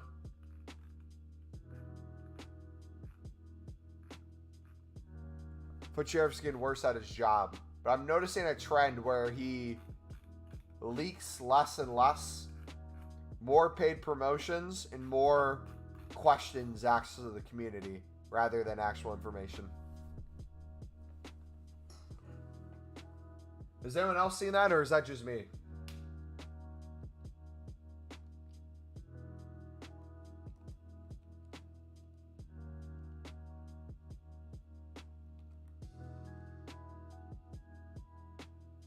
Which, I mean, get your bag, dude. I get it, but the issue he's gonna run into is the FIFA community is probably the worst community you can F over, because people will absolutely attack him with everything they got. Almost the way they probably attack EA. If he goes too far promotion wise. It's good for him to turn off the comments on those. It's my goodness.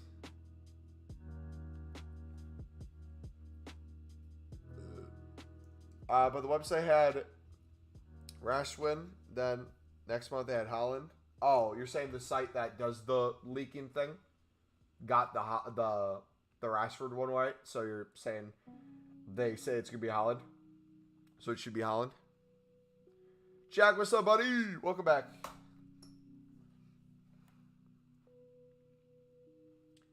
Yeah.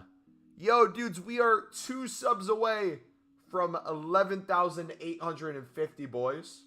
We are getting extremely close to 12K, my dudes. That's crazy, man. Remember, 12-hour stream on a Saturday once we hit 12K. Might not be the exact Saturday after, because if we get close to it by Thanksgiving, we won't be home for Thanksgiving that Saturday, I don't think. Potentially way later. Lizard, what's up, buddy? Almiron, Rob defends the case. He's been on fire.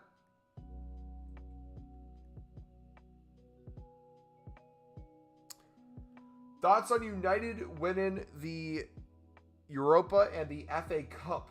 You know,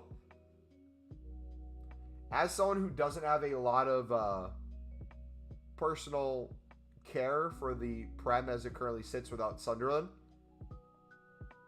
I miss United being a chance of winning the league. United, it adds a whole nother element to the Prem that I think is missed.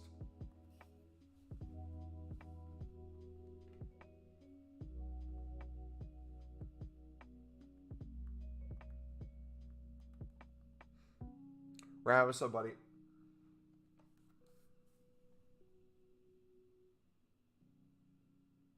Did it officially happen? Did we get bid bad, boys?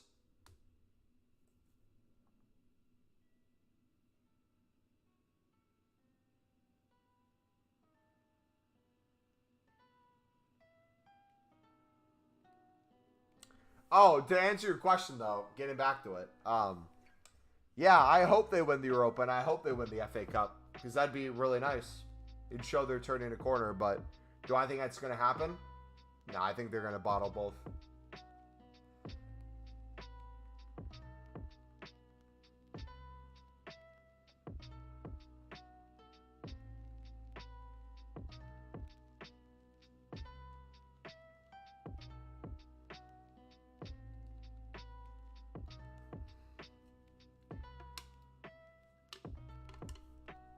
Not a big fan, but Elon Musk is a savage. Elon Musk's takeover of Twitter supposedly isn't going as good as he thought. Supposedly there's a lot of debt that Twitter had, and the operating costs to run the site are ginormous. And one of the things supposedly they're looking at right now is with some advertisers pulling out, if they don't have enough revenue, one, they're looking at the option of the $8 a month verification thing, which, whether you like that or not, will be an excellent business move for them to get a lot of sales of that. But they'll probably go the route of selling your information more than they already are, which that's never a good thing when that happens. Norway managers versus Polish managers. Who will rise more? I think it'll be easier to do Poland, or easier to do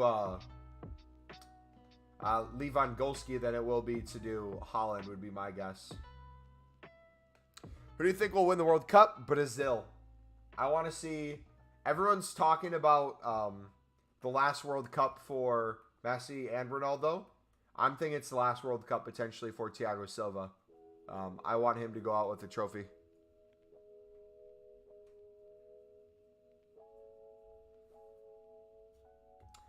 They don't sell your info. They need your info. It's all the above, my dude. If you don't think companies aren't selling your info and using your own info, I don't know what to tell you, man.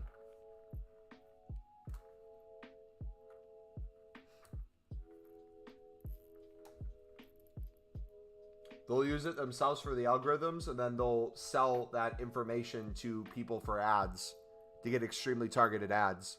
So when you talk, like if I'm talking right now, and I have TikTok open on my phone, or I just have my phone near me, TikTok's going to hear me talking about football. They're going to hear me talking about FIFA.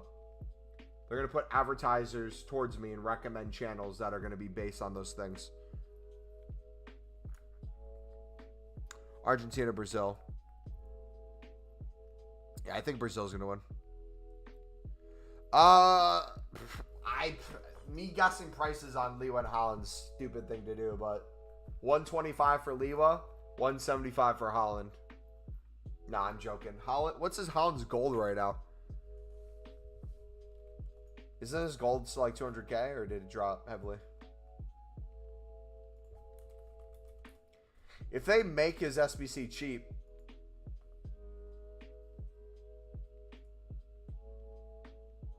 $100K? Oh, I can see that then. Make like 175K.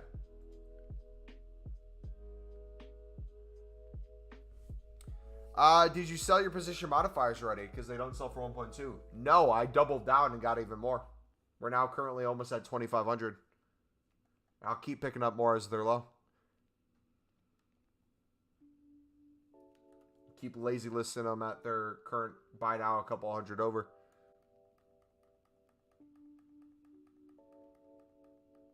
Rinse and repeat, rinse and repeat. You get off, see you have a good stream. Hope there's League SBCs very soon. I hope so too, man. I am so ready for the League SBC grind. They better bring out the lib in the first batch.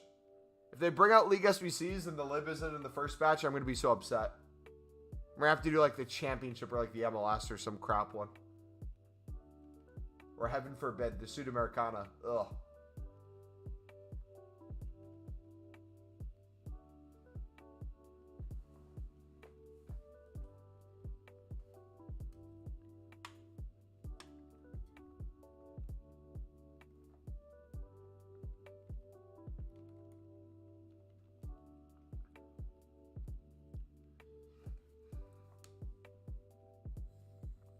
If they go to 5K each, so I'm going to spend a lot of coins. I think 2 million on informs. The rest on position modifiers. I'm looking at shadows right now, too. I don't know which one I want a dollar cost average more into. Shadows or position modifiers. Both look to be really good value.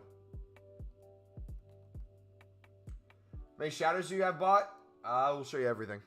We have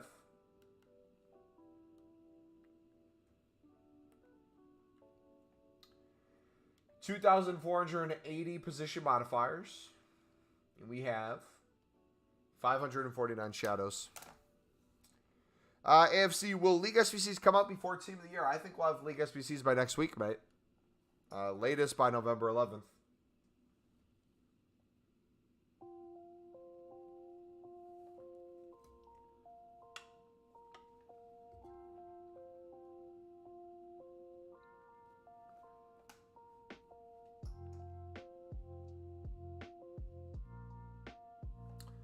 Position modifiers, I think, are better because they're cheaper and more easier to get.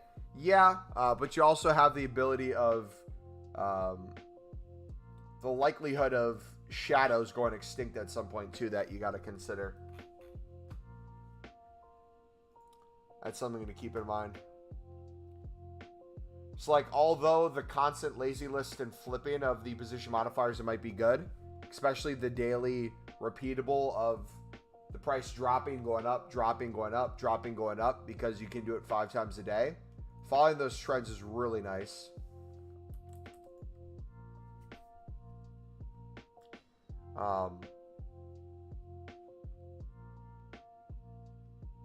But yeah, that SBC goes away. Those things are going to shoot.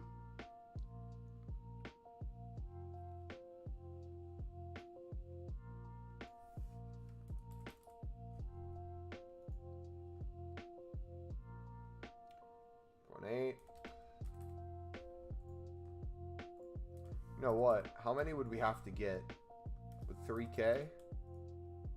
4.3.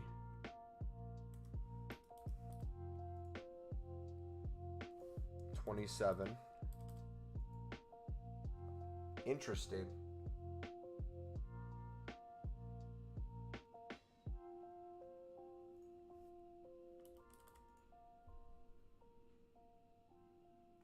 Okay. Interesting. The power of daily flipping, even at a lower price, bring us to 4 mil plus.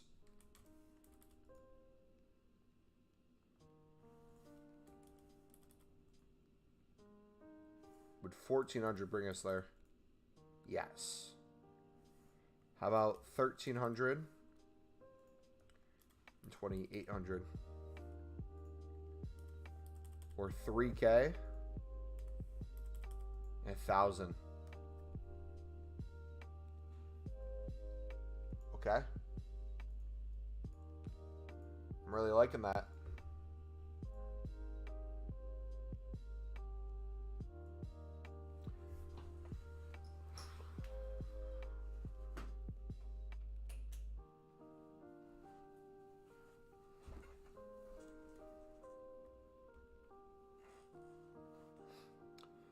If so, I'm going to grind packs for them for Team of the Year. Me too.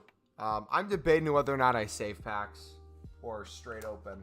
I'll give away part of what I might do this year. So the reason I'm contemplating, the reason why I opened my packs already, was I want to see how good League SBC ones are. But depending on the tradable and untradeable mix of the packs, if it's identical to what it was last year, I think the potential of grinding League SBCs every single day and find the way we want to do it where we're grinding that every single day will give us infinitely more value in coins than if we just held all the packs until Team of the Year. My logic behind that is, no matter what the prices of stuff is at, if we can come up with a system where we're constantly opening up packs, whether we've saved packs or whether we're making them the day of, we'd still be opening up packs.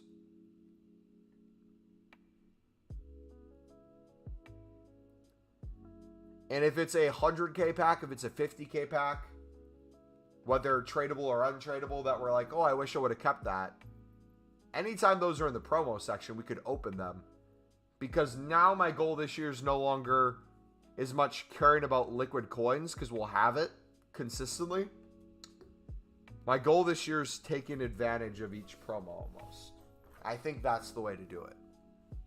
Real Talker streams work. I've made like 250K in 2 days for the Messi SBC. Hey, congrats, man. Yeah, we're at 10.5 now. For those of you wondering what our transfer profit's at. And we haven't even touched consumables today. If I start touching consumables, we're going to be playing with 15 mil plus in the upcoming weeks. Easily. Top 100 this year is very likely.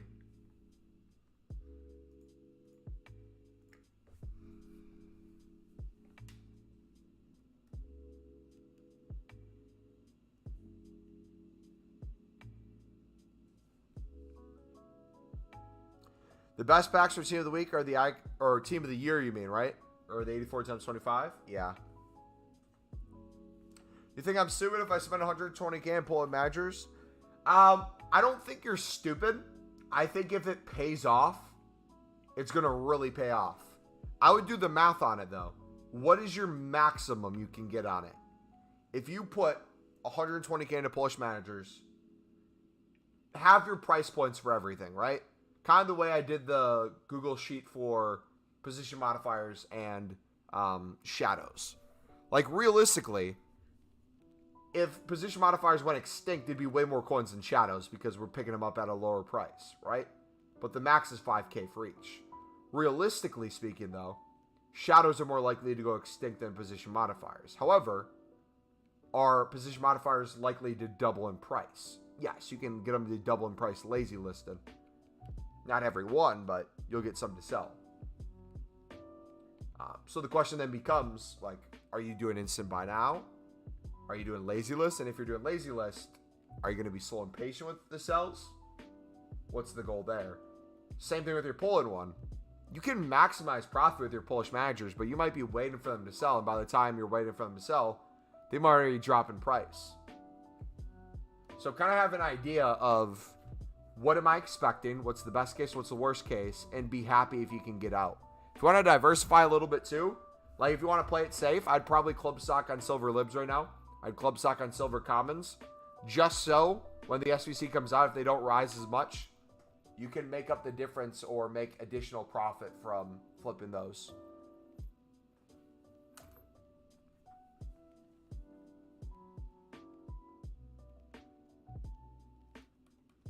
We're just flipping silver libs right now? Yeah.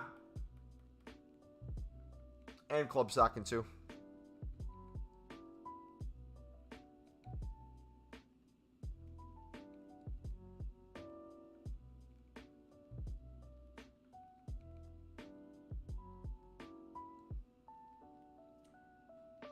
All right, I'm going to take a piss real quick. I'll be right back.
All right, I'm going to throw some chicken in real quick, boys. Give me like 2 minutes.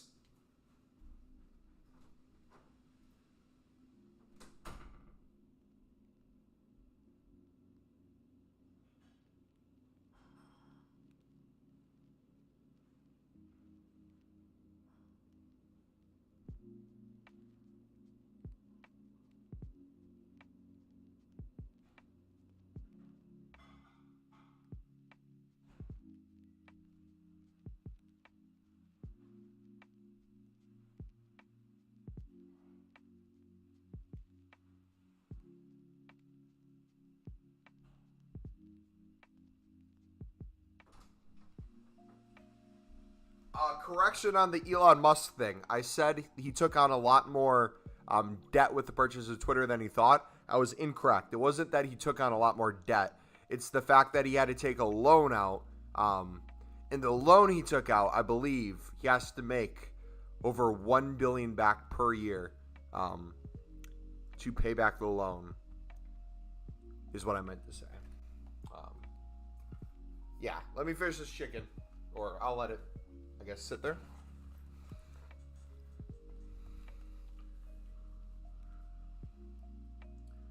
I've never tried making this chicken in the microwave before. Typically, I put it in the air fryer, but the air fryer is being cleaned right now. So we're gonna see how chicken in the microwave is. Frozen chicken.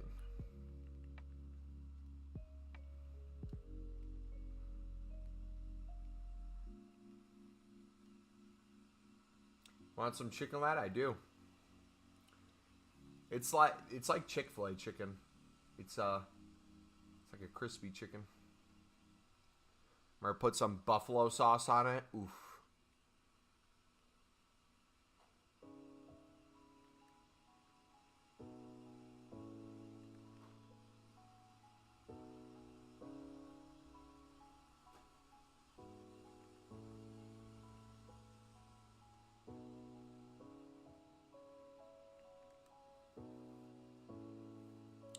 All right, let me get it.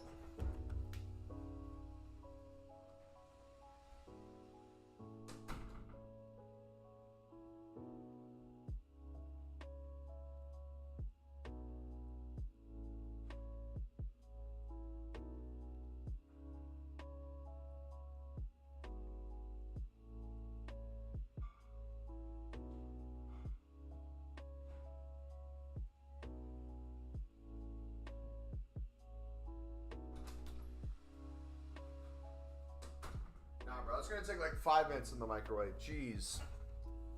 It's gonna be crazy, man. I'm gonna nuke that thing.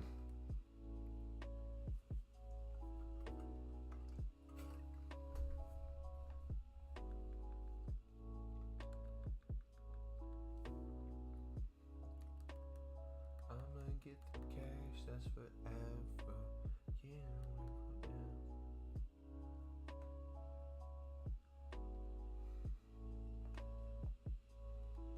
Just wait until the Lib League SBC is actually out, boys. You're not going to believe the flips we get on a daily basis. Imagine the scenes when EA brings back... Brings back what? The old League SBC. Dude, I would actually be... I would consider quitting FIFA if they brought back the system where you did the SBC once, got the player at the end, and you couldn't do it again. If they brought that back, I might never play Ultimate Team again. I'd probably quit.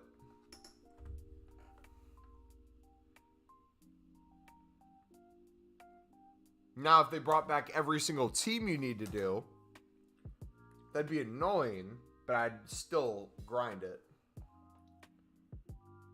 I think I'd still like it. But the format last year, the 4-team, is brilliant. Long enough to keep people from doing it, quick enough to keep people doing it, if that makes sense.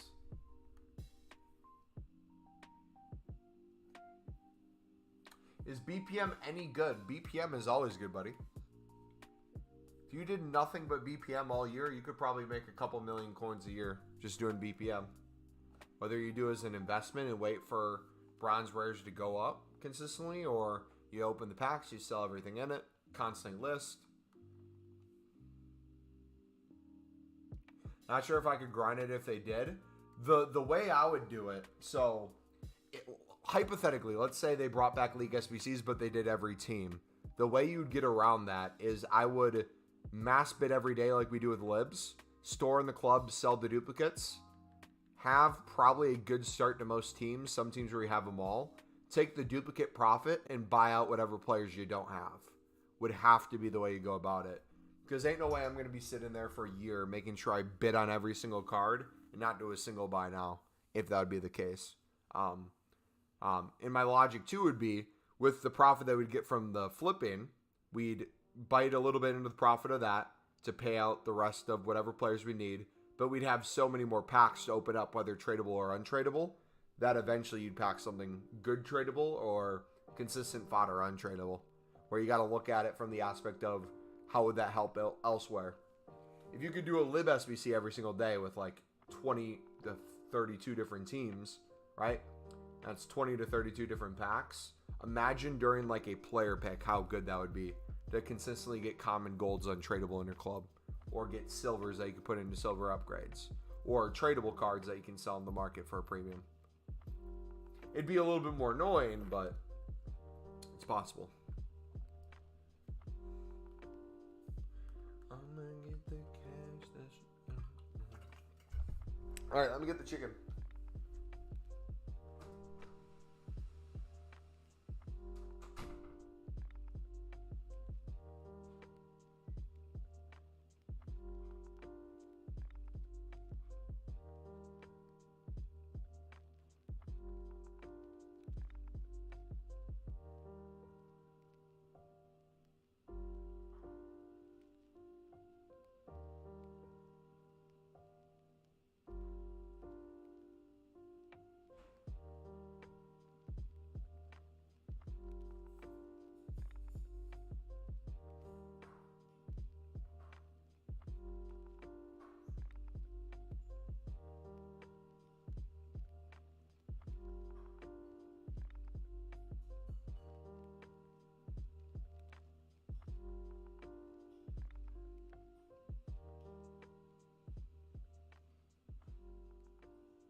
Stadium.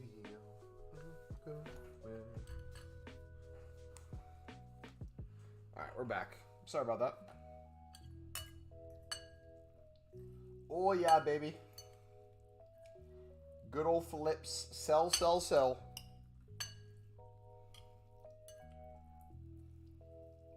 Got some mozzarella cheese on it, some buffalo sauce. Ooh, woo. Anabolically friendly too. Protein to calorie ratio is mental in this. how good it's about to taste.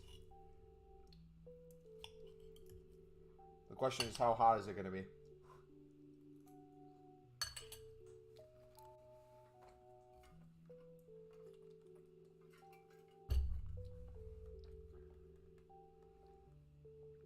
Anyone know what leagues came first last year?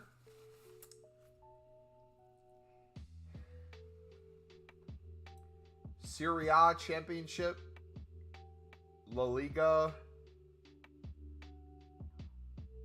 MLS? Oh. We'd have to look back at past streams.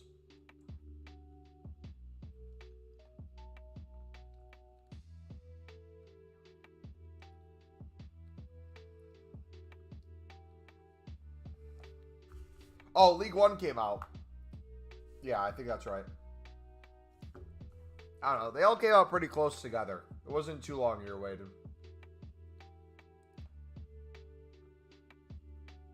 I think the most was a week. Which, again, if the lib doesn't come first, I'd be upset. But realistically, we don't have to wait like a week longer.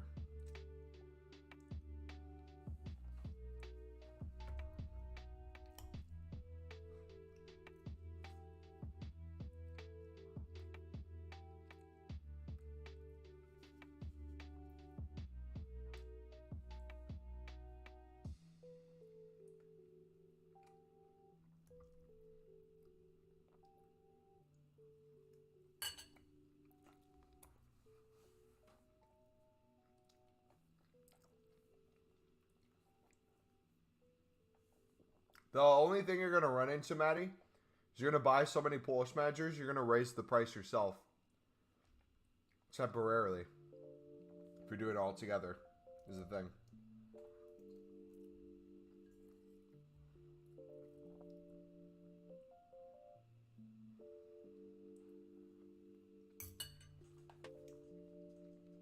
Because right now there's a limited supply and a limited demand. You're hoping for a limited supply and a very high demand.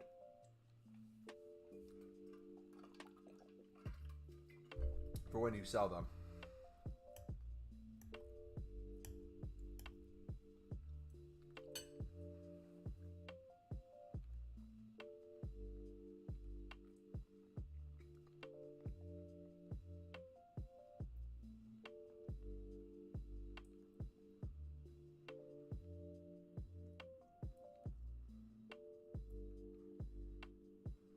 Is Batshuayi striker tradable? Do I discard for min price or will it go out of packs? How much do you think he would go up out of packs is the thing. If he's not going to rise much, it might be best just to take the coins, right? You'd be fighting over like 5K maybe.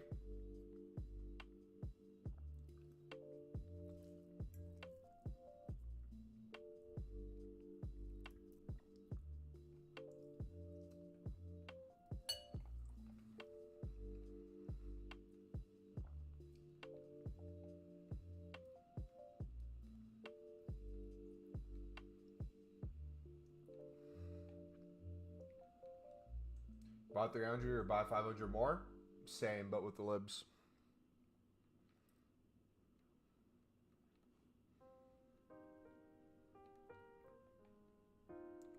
Got 150 lib cards for 300 to 350. Attaboy.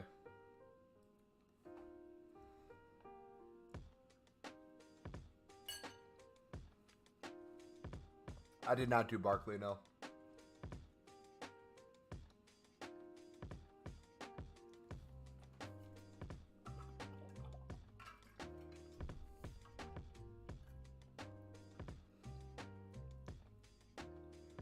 Do you think it's possible to get to 5K? You creative managers are 5K at the moment? Maybe. So, if you got 600 managers and they went to 5K, what's the max amount of coins you'd be making?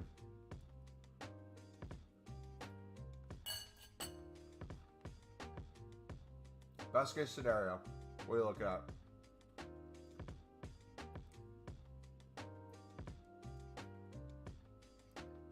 What time you stream until? Probably another half an hour or so. 5K per card. So what's 5K times... How many you're getting?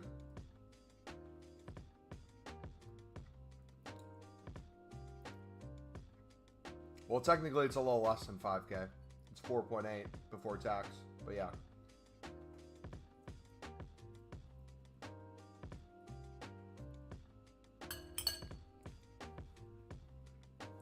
$800.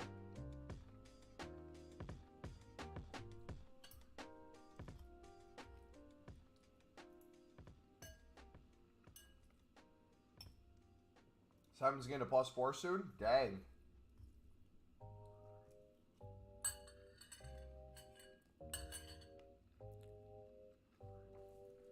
I don't know if a warm-up promo will have promo cards. They did make a statement saying that we'll see out-of-position cards throughout the rest of the year.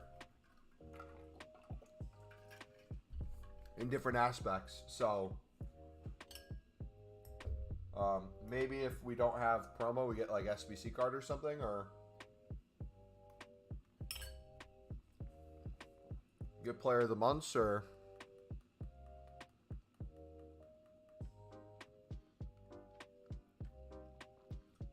When are League SBCs coming? Hopefully by next week, man.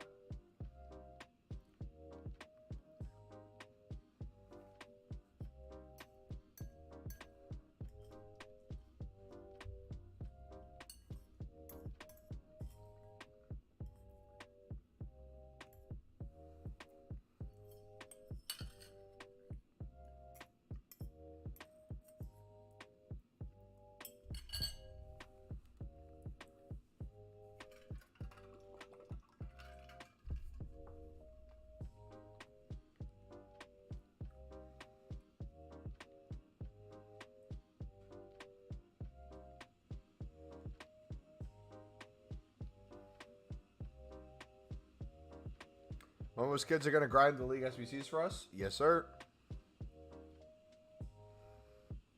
That's part of the plan. Have kids, just have them do the lib for me.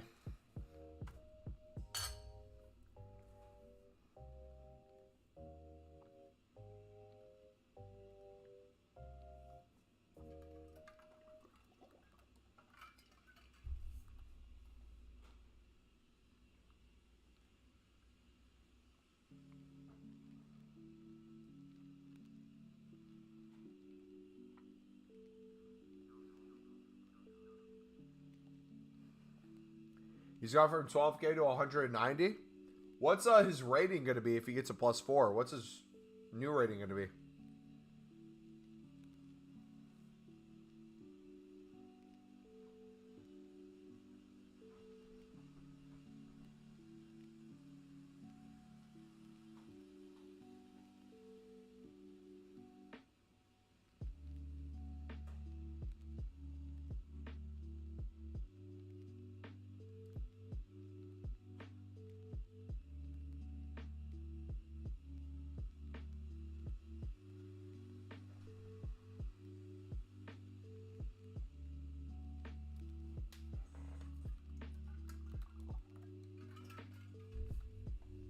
Alex, what's up, buddy?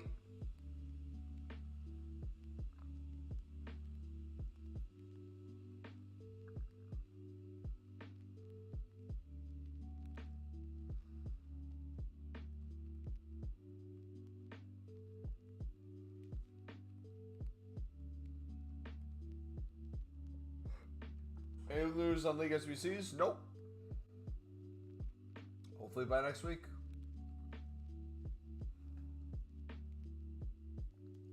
He's not 190, he's 60K. Hey, if someone invested in it, make good money.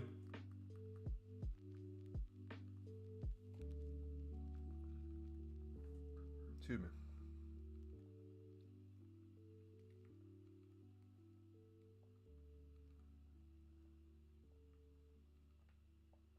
They came out November 11th last year.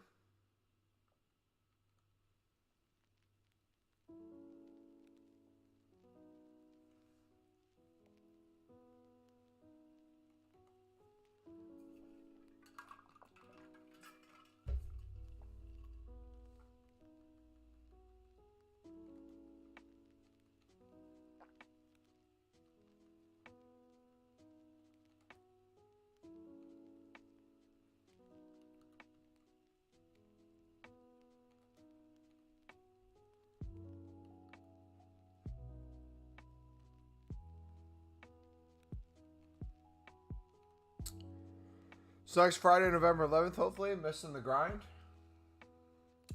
I think we'll get it on a Tuesday or Thursday. So I would say either the, 10th or the 8th? But yeah, hopefully. Because I'm missing the League SBC grind, man.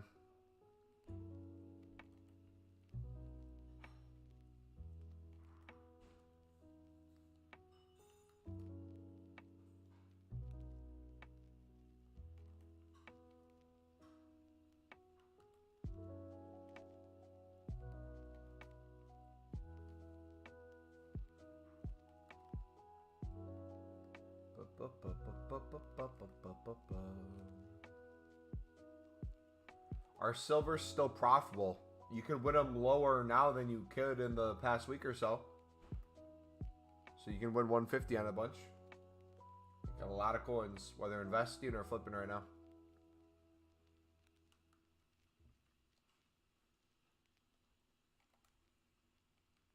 Same with libs. A lot of libs you can win for 250 on bidded if you're consistent.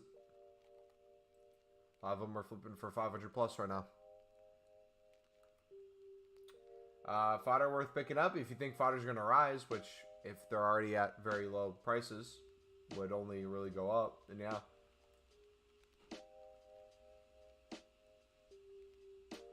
Everything was 300 within the hour, about an hour ago. You'd have to look to see what they are now, Alex. Just look silver up and buy now.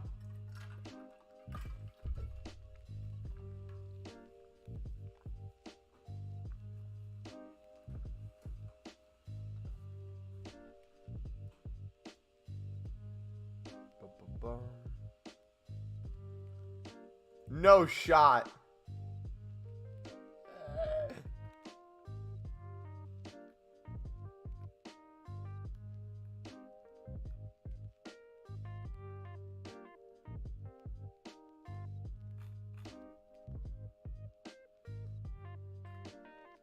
Is this a FIFA?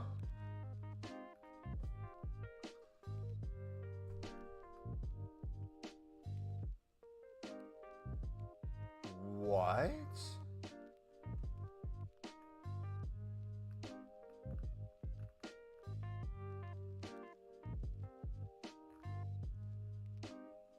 No, that's a IRL trading. I just got a really weird email.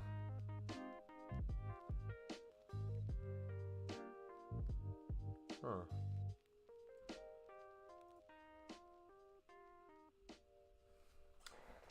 How many lip cards you got in your club? Probably like 100 in our club. Then another like 300 to 500 unassigned would be my guess.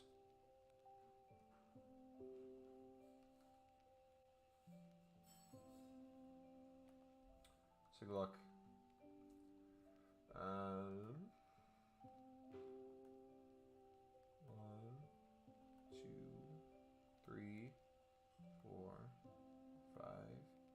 6, 7, 8, 9, 10, 11, 12, 13, 14, 15, 16, 17, 18. I'm probably getting close to 200 in our club.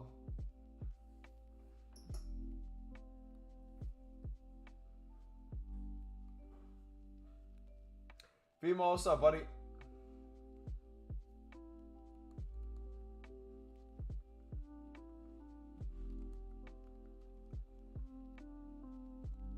Making 300 to 600 per card on average right now on Arsenal and Chelsea players. Thanks to marquee matchups. Hey, GG, man. Good for you. Glad it's working. Are you going unassigned on libs? Yes. The unassigned thing's working like a charm.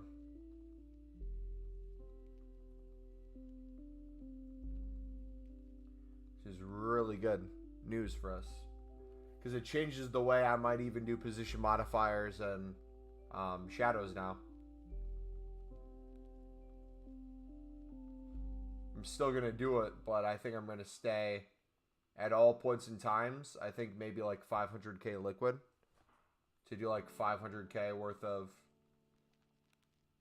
silver libs a day. Possibly. Then dollar cost average the rest. How do you do unassigned? Hit your limit and then back out of the game. Go back in. Do a any sort of SBC or objective that pulls a card unassigned. The easiest one to do is the position modifier. Put a bronze into the position modifier. Have it pull it out to your unassigned. And then you should be able to bid again. Zinchenko's a W. You can't buy Poland managers for 200 coins and bought them all. That's what I'm saying is you're going to be raising the price of them right now. If you're done bidding, that's one thing, but... When the Lib SBC coming out, we should have League SBCs by next week, hopefully.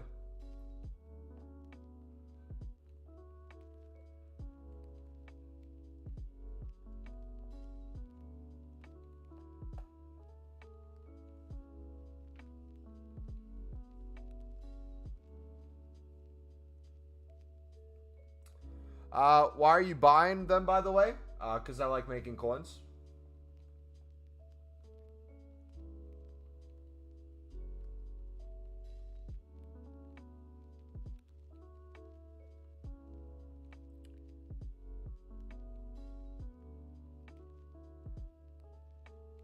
Watch you be like, no more League SBCs? Imagine. What are we trading today? Silver Commons and Libs, baby.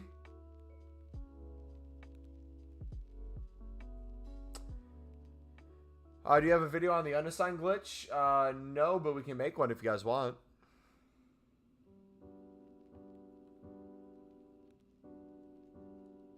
I feel like EA won't bring out League SBCs until after the World Cup. If they do, that'd be a shame. That'd be a L on their part because they get a lot of people consistently on the game more when it's out. So what someone mentioned is we might get nation SBCs. That would be cool if they did that, like they did in FIFA 21 at the end of the year.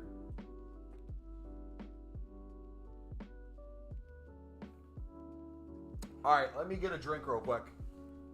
Here be.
As the Brits would call it, a crisp.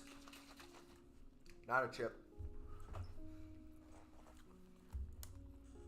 My apologies for using such vulgar language and saying a chip instead of a crisp. I will learn my lesson, boys. Don't worry.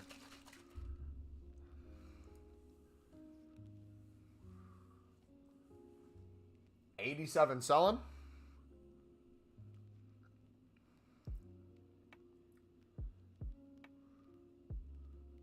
A lot more going. I was thinking of stocking my club with all the rarest nations in the World Cup. That's not a bad idea. I mean, if you are club stocking silvers in general mainly, you'll end up picking them up regardless if you search for them or not. That way you win no matter what. If you're picking them up through bidding on every silver common at 150 especially, you'll never lose.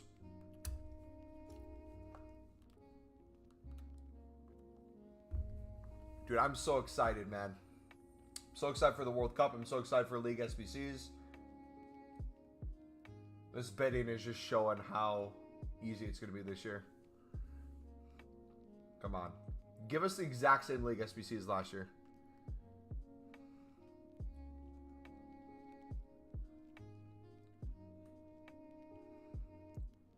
Is it a skill issue that I'm Div 2? I mean, I'm Div 5, 4.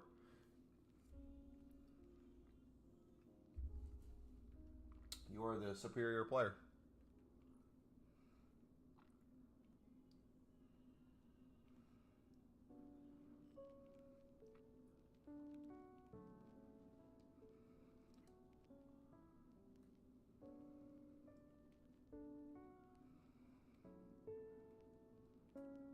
So we're that I'm Div 2 and can't get more than 6 wins in champs?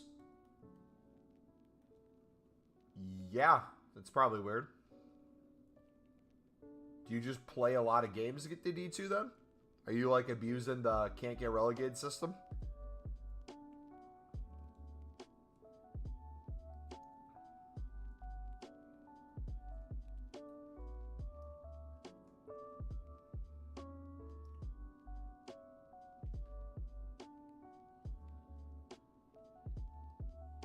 I typically get between 9 and 11 wins.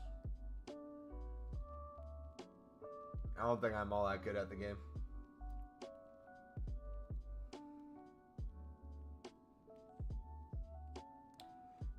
Vlogs go up the other day like, I'm going to be rich. Dude, if... I am literally upset that I haven't been doing unassigned earlier. I literally told myself I wasn't going to do it this year because of the new system of how they do it. But it's so easy to do. Imagine if I would have had hundreds of libs ready to go the other day. Unassigned along with what was in my club. I'm an idiot. Think about how many would have been 9K plus. Or 5K plus. And how many would be like 9K.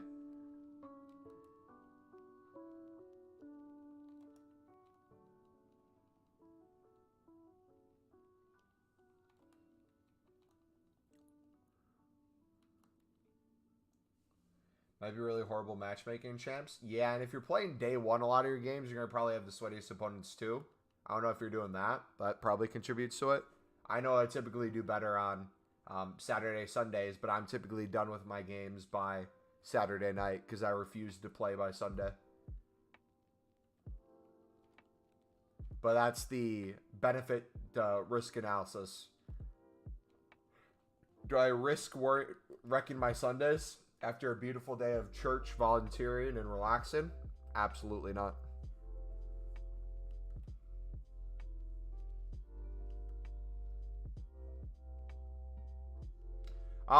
Do you play cross-platform as well, or do you put it to only your console? If you do cross, try doing only your console. That way you have better connection to people. That can help.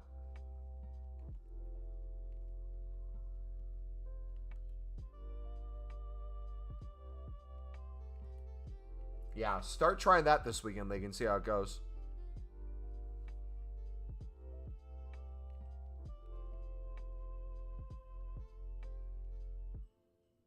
To be fair, though, I think your rewards are going to be just as good, if not better, at 6 wins than higher. So, you really don't need the extra wins. Some of my best finishes have been just doing them on Friday. If you really think about it, you have to be a somewhat decent player. But how much luck goes into the random wins you'll be given? The games where you come back, where you're going to quit just to save time, but you end up scoring 2 to tie. You go to extra time, you win it. The PK shootouts you win. The random matchmakings where you come up against noobs. Versus the times where it's like you play 10 pros in a row. It's truly crazy how much your weekend can be tilted by who they decide to pair you with.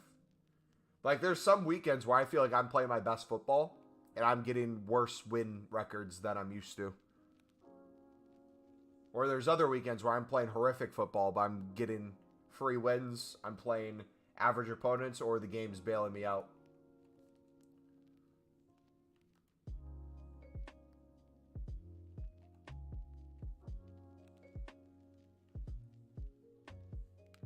If you're PS, make sure to keep it on cross-platform because Xbox players tend to be worse. True, that is true.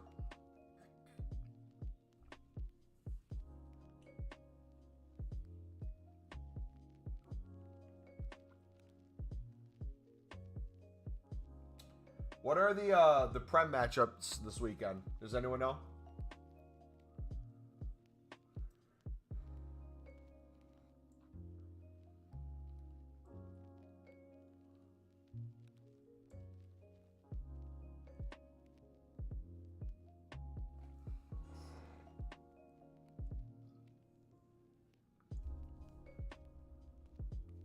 Chelsea Arsenal? Yeah, Liverpool Spurs I heard you guys talking about before.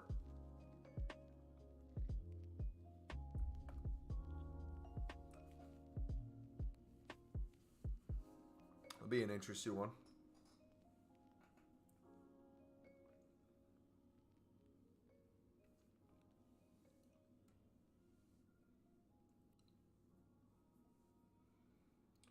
Yeah. My thing is I want to get my champs games done in a timely manner without wrecking my sleep schedule. So if I can get all my games done on Friday before I go to bed, so be it.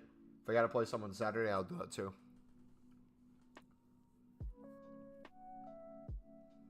What's the max unassigned? 100 before you hit your limit, I believe. Limit.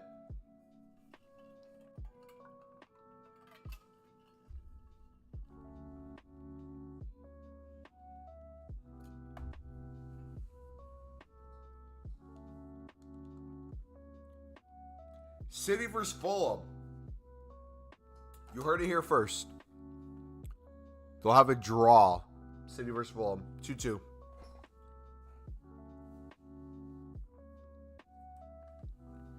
Nottingham versus Brentford. Oh gosh. Brentford's going to lace Nottingham Forest. I think Brentford will have a performance that will make Nottingham Forest want to start playing championship games now.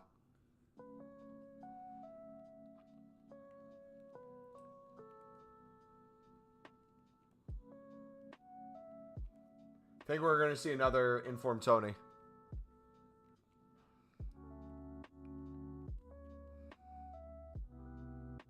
Like, yeah, my Sunday's free. I don't want to play champs on Sunday. I prefer to do as much as I can on Friday. Yeah, like, you got to keep those days sacred. For me, it's church on Sundays, hanging out with friends, relaxing, streaming.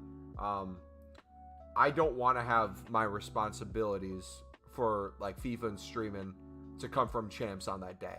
I'd rather take care of that in advance or get myself in a position where I have as little work to do as possible. Some people, you might be gone a day of the weekend. So like Saturdays, you might be busy all day. You're going down to watch your local club play match or something. Going to see family, traveling.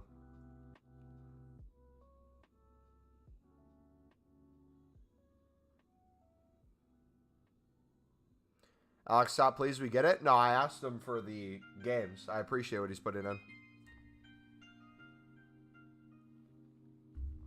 Okay, noon, 14. All right, sweet. Thank you, buddy. Time does Sunderland play? Let's see.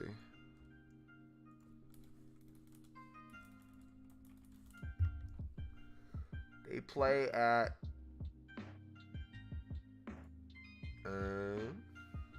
10 a.m.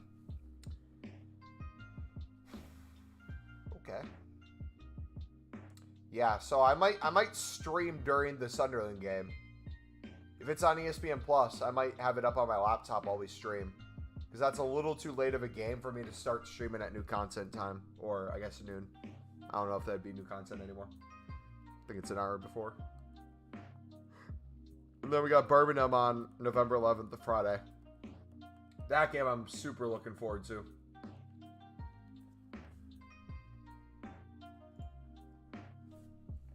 Siren going down? Nah, we are putting ourselves in a really good position right now to be a mid-table team and or fight for playoffs second half of the season. We did exactly what we needed to last game, get a win on the road. If we can get 1 point out of our next two games, we're in a really good spot for games before we come back for World Cup and then before the winter transfer window.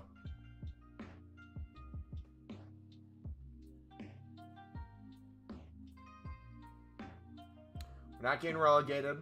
We're not getting promoted.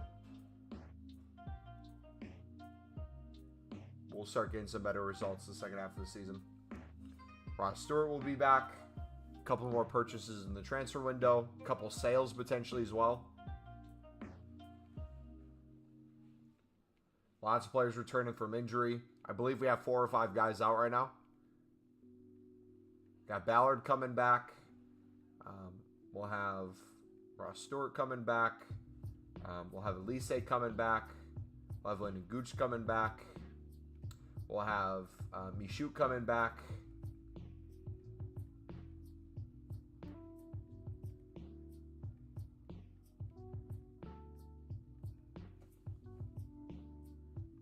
It's a guarantee. If you think that, I think you're delusional. If you're trolling, I would understand you trolling. Like, if you've watched Sunderland this year, I don't think anyone in the right mind could look at Sunderland's performances and think they would get relegated from the championship. Yeah, Ballard was at Millwall. He's fantastic, man.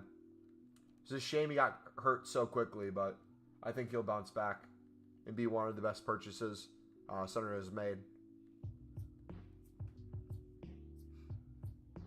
But no, if you've watched Sunderland this year, even if you're a Newcastle fan and you've watched Sunderland play, the consensus that you'll get is they should have more points than they currently have, and you understand why. You think there's a lot of games where they could have gotten more from, but they just didn't get the result. In a completely biased fan perspective, almost every single game I feel like we could have won. Including the Burnley, where we're up 2-0 at halftime. Ended up losing 4-2. How's Diallo playing for us? Really good the past couple of games. So, with Diallo, a couple different things are happening. He respectfully plays a right wing / right mid as his normal position. As a left-footed player, he is critical on that side of the pitch. However, arguably one of our other best players, Patrick Roberts, one of the best attacking players I feel like in the championship on any given match day, at creating chances, assists, and goals. If you can put him on that edge of the box and have him take on defenders, I trust no one more than him.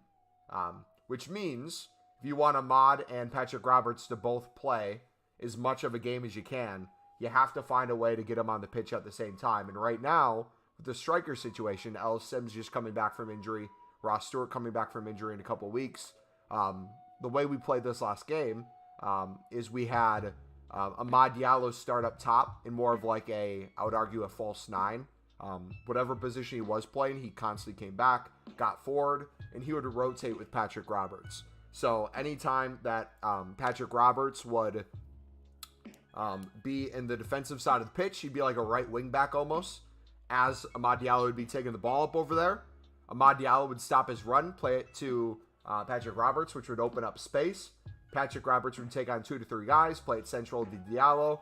Diallo would find someone in the middle, whether that be Embleton, Neal, whether that be Jack Clark on the other side. And they would just create opportunities from that. Sometimes it gets a little too attacking depending on who's all in. Yeah, it works pretty well right now, I would argue. He is slowly learning how to take more shots, which is good. He still could shoot more. All I watched from Sunday was them bottling 2-0. Yeah. If you've watched them bottle 2-0, you could see clearly that first half, what they're capable of, and then how they just were a completely different team in the second half. And to be fair, I think they didn't play that well in our win 2-0 the other day. Or was it yesterday already? Yeah, yesterday. I think they could have been a lot better.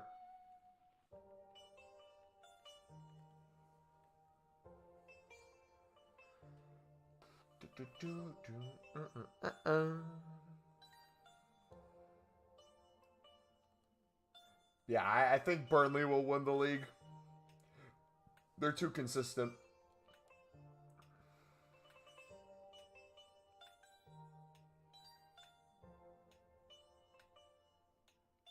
Apparently, Jared Breathwaite, who you wanted in the summer, who went to PSV, will be joining you in the summer around 1 mil. I have like 3 different SAFC accounts that I follow that gives like news updates. I personally haven't heard anything from that. If you want to send it to me, I'll try to check it. Yeah, my thing is this. I think Sunderland's position they're in, once we have 2 healthy strikers, I don't know necessarily if you need to buy a striker. However, there is a possibility if Ross Stewart plays really good, teams will want to buy him eventually when he comes back. If Ellis Sims gets called up by Everton again, or they get relegated and they call Ellis Sims back, I think there's a chance we lose him. Or, the more obvious one of them gets injured, and we're down to 1 striker again. I think finding a good deal of a all-around striker wouldn't be the worst purchase in the world.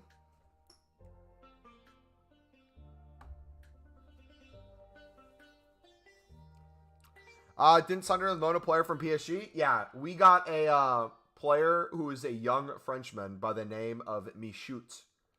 He played on the U19 French national team alongside Amdelaba, which is another player we got from France. He played in League 2, though. I forget the team we bought him from. But we outright bought the guy from League 2, Amdelaba, and we got Michoud on loan with, I believe, the option to buy. And for the option to PSG to get him back as well. Couple different clauses in there. He's struggling at PSV and wants to return to the UK? Yeah, I think that would be great. Personally, I would love to have 3 strikers. Because I think the way Ellis Sims plays, I don't know if you have Ellis Sims and Ross Stewart in at the same time. I think you would need a pacier, more mobile striker next to Ross Stewart if you really want to benefit. And then depending on what time of the game it is, bring in Ellis Sims off the bench, have him do hold-up play, flicking on headers, the same way Ross Stewart would, but you have him be a little bit more central. You play on the PS4? I typically play on PS5. We got bid banned, however, so I have to bid on the PS4 version. Yeah, Sunderland had a really good transfer window with purchases. We got out of all the talent, arguably the best signing we got was Jewison Bennett, the Costa Rican. He's officially away from the club right now. I believe he won't be in use for the next 2 games. I think he's resting for the World Cup now. I could be wrong. He for sure made the list for the World Cup, so he will be going. But I'm not sure when he's going to leave or how much more he's going to play. He's a young lad, 18 years old, phenomenal off the bench. Should be a starting player eventually. We had that Jack Clark purchase last year to get out of League One. That was a really good purchase as well. Who else? Ballard from, I believe, Arsenal, right? That was a really good purchase. He's been injured, so we haven't been able to use him to the best of our potential. Yeah, we're solid in the back right now for the most part. Got Circuit at the left back. Elise will come back eventually. Got 09 at right back. He'll go back to center back eventually once Gooch is back.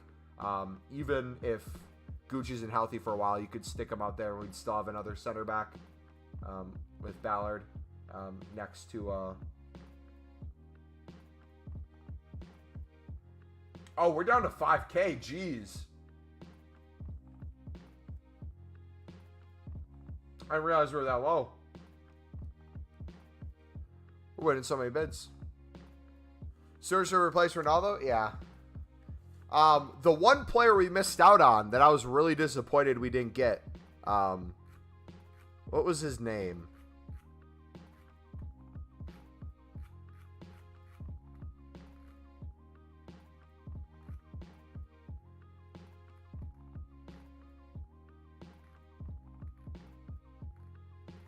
He was a center back. Brighton defender Jean-Paul Van Hecke. He was on loan at Bristol Rovers last year and played phenomenal. So Brighton called him back. I believe he's gotten a couple appearances for them, but I think he mainly rides the bench now at Brighton.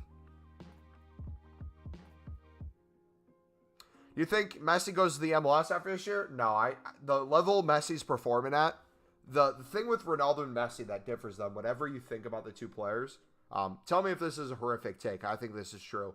You had Ronaldo, who started his career more out on the wing with his pace, with his skill moves, and slowly throughout his career has moved more centrally in the form of a striker. With Messi, the difference you have is Messi started more out on the wing, had his pace, had his skill moves, all that stuff, and has moved more towards the middle as well. However, with Messi, as he gets slower, as he gets older, you can progressively move him further back in the middle, right? He can drop from that center forward to more of a cam as his career goes on. Ronaldo, on the other hand, once he's done at striker, he's done. He can't really come back from that. So instead of adjusting his position, he'll adjust the league he's in. So if he wants to go to Liga Portugal to finish his career there, I think he'd do phenomenal as a striker there. However, Messi, I still feel like Messi could go to City. I feel like Messi could go to Barca again. I feel like Messi could re-sign at PSG. He has all these options of clubs that want him. Chelsea wants him. All these places he could go, where if he's no longer able to play a center forward, he could play a cam and fit most of those systems. And do quite well for another year or two, I feel like. If he's at the point of his career, like let's say after if he wins a World Cup with Argentina and he feels like he's got that accolade, maybe he'd want to return home to Barca to finish his career. If not, maybe he'd want to move back to his home in Miami, back where he lives in Florida, and play for like Inter Miami down there or something and go to the MLS. Like you could truly see him doing anything. I think Ronaldo, best case scenario for Ronaldo, you give him another year at United. He signs a year contract. If they do well in Cup this year, let's say they win the Europa League, and he wants to try for a better position in the Prem next year. He wants to try to win another Cup with them next year. I think that's plausible. But I think you give him 1 year tops if he's not already on the way out. I think the changes in kind of management and how he's looked at now, I don't think he'll be leaving in the winter. I think he's good for the year. I think he's happy enough for the year. But I think eventually if United doesn't get the results, he'll want to play Champions League football somewhere, which there's a couple different ways you could do that. I think he cares more about those personal accolades now than anything. Which, speaking about personal accolades, if PSG plays Messi once in their final 2 games before the World Cup, Messi's 1,000th game would be a World Cup final, potentially. How crazy would that be? Messi's 1,000th game, a World Cup final, if Argentina got to the final. Because you have the what? The three games in group, and all the games leading up to the finals. Yeah, I'd be cool to see him go to Liga Portugal. I personally don't mind that. I think it'd be a good career move for him. I feel like Messi would want to try to win one more UCL. I'm very curious to see how PSG does this year. The way PSG's looking, they could be a very deadly team, unless the PSG curse continues. People that can't afford Team League Dembele and want to watch Kessie, what if people didn't complete them? Because people can't afford Team League Dembele and want to watch Kessie, what if people don't complete him? Who knows? I'm sure you could build a La Liga team around him where that'd be no problem. But those are all factors you got to think of. You're linked with Miami FC? Yep. Yeah, he has a mansion in Miami. He vacations there. Great education in Florida for his kids if he'd want to move there. Could get a good salary at Inter Miami. Could potentially get some stake in the club. If not a stake in the future of the MLS and or a future program in the MLS. Shape the culture of football in the States for years to come. And be seen as one of the world's greatest players. And arguably one of the best countries in the world. Not for football, but for just how people view the United States when it comes to a bunch of different factors. economy, business.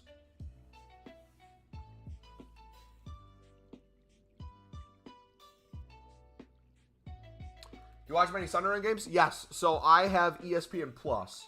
I watch every single Sunderland game. So ESPN Plus will give you roughly about 25% of the games. Then you have Sunderland service, where Sunderland gives you the opportunity to buy a season pass where you can watch the Roker Report people live stream the games and give commentary. However, not every single game's televised there either. It's only selective ones. So if you want to watch every game, there are sites where you can watch every single game.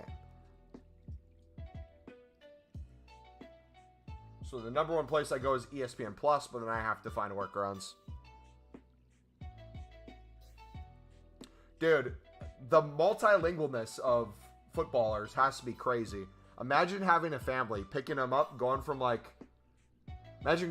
Portugal to England to like a France to like a Germany to Italy.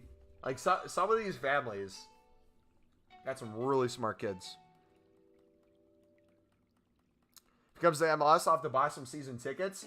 I would love it. People talk about how they want relegation and promotion in the American system. I think it'd be hard to get people on board with that as it currently sits, because the way investments and money works in the system. One of the things I could see, though, is if you allow more of a opportunity for other teams to kind of have the funds to buy these bigger players. I'm in the Midwest. I'm from Wisconsin. I would love if you had teams like the Chicago Fire, Minnesota United, be able to afford the players that LAFC, LA Galaxy, Inter Miami can get.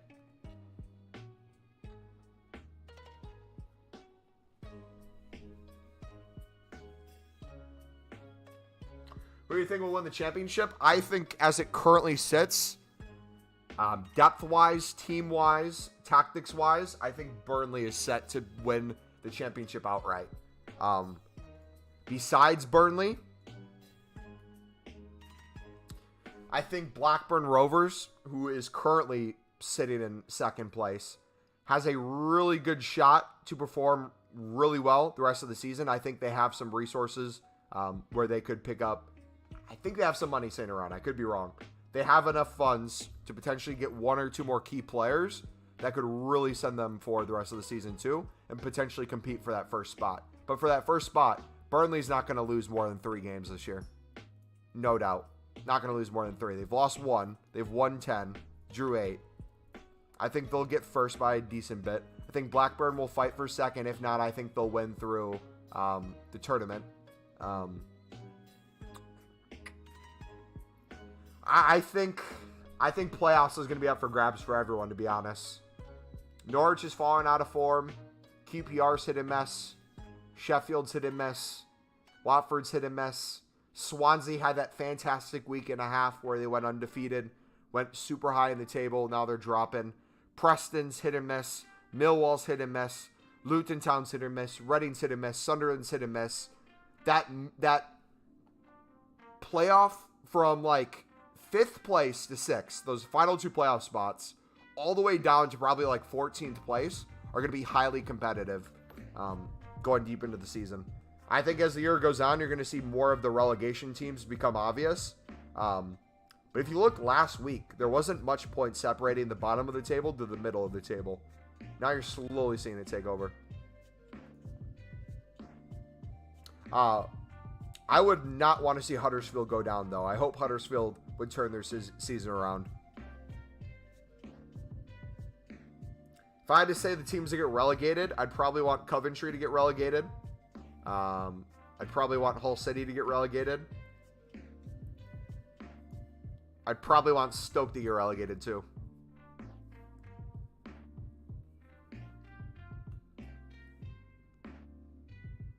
I think Sunderland will finish 9th or 10th this year, though. Barely missing out on playoffs. A couple points.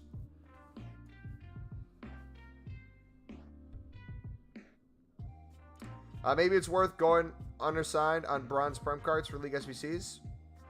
So if you go unassigned on anything, you're guaranteed coins if you think something's going to rise, essentially, and if you know it's going to rise, if you're used to it rising. The issue comes with the amount of time you're waiting and what happens in between. So, for example, if we would use the example of you going all in on Prem bronzes at whatever price, let's say you make 1,000 coins on each card, right? You might have missed the whole opportunity to get in on Lib Argentina cards when they all went to like 5K plus the other day. I'm not saying that will happen exactly again, but you see what I'm kind of getting at, where it's like you might miss out on daily SBCs, other investments, quicker flips, where if you go all in on something, you might not truly know. Same thing can be said with me. I'm putting millions of coins into position modifiers and shadows this year. There could be deals or things I could be picking up in the meantime that would be better deals. However, I'm kind of playing the long game with these, right? I'm getting the dollar cost average down. I'm lazy listing flipping. With the flips, I'm picking up more than I was able to get before and constantly see that number go up. Same with the shadows.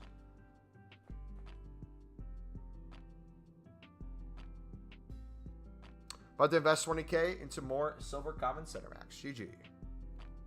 Hey, Bozo. What's up, bro? USA Under Strikers back. We have Ellis Sims back. He's pretty healthy, I believe. I don't think he's going to redo an injury. The issue with Ellis Sims that we're currently dealing with more than anything is if Ellis Sims is in, we're most likely not having Amad Diallo or Patrick Robertson. No, Jack Clark was not playing. It was Dijaku. That's who it was. Yeah, Jack Clark was out on suspension for too many yellow cards. We had Dijaku over there. I was trying to remember who played over there. Yeah, that would make sense. We played most of it through the right side instead of the left because we had Dijaku. I do not rate that man at all. I think we need to sell him.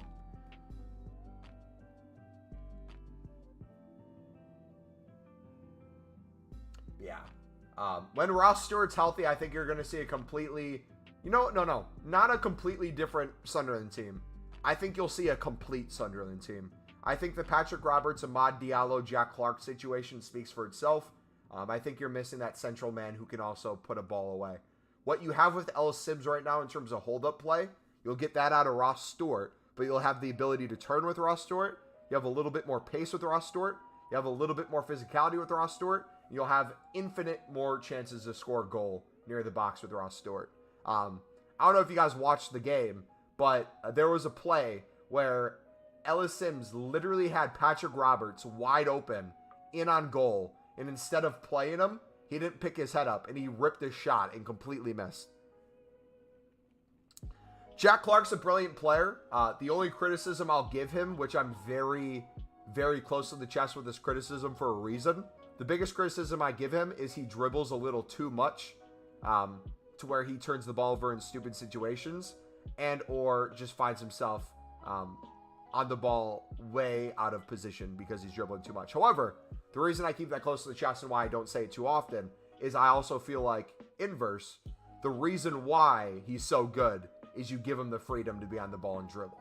What you get out of that is situations where he pulls defenders, you find the striker, you find the other winger in on goal, you get opportunities through it, which again, you get Ross Stewart back in there, you have him playing off of Jack Clark, you have Amad Diallo and Patrick Roberts on the other side. Oh my gosh, dude.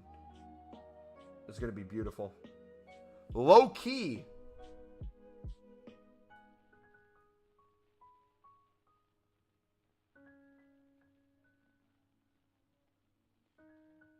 Three, 4-3.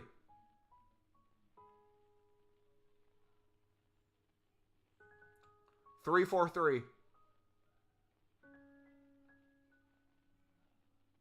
Danny Bath is the central center back. Sirkin is the left center back. Ballard is the right center back. Luke O'Neill in the meantime. Patrick Roberts is the right mid. Amad Diallo is the right wing. Stuart Sims up top. Jack Clark, left wing. Scratch that. Sirkin, left mid. Jack Clark, left wing. Elise, left center back. Bath, center back. And a mix between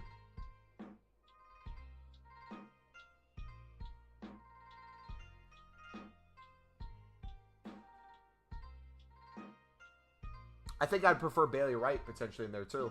I'm just trying to think who I'd want him over. I think Luke 09 plays well enough for the badge week in, week out, where I think he outright deserves a defensive spot, whether that's a right back, center back. That's a tough one, man. What's the midfield, though? I think you have to have Pritch in. Evans in.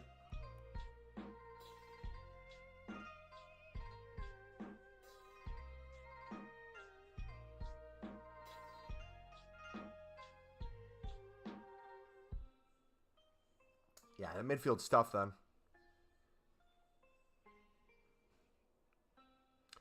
If we go to 5K, I'll get banned for selling 800 at 5K.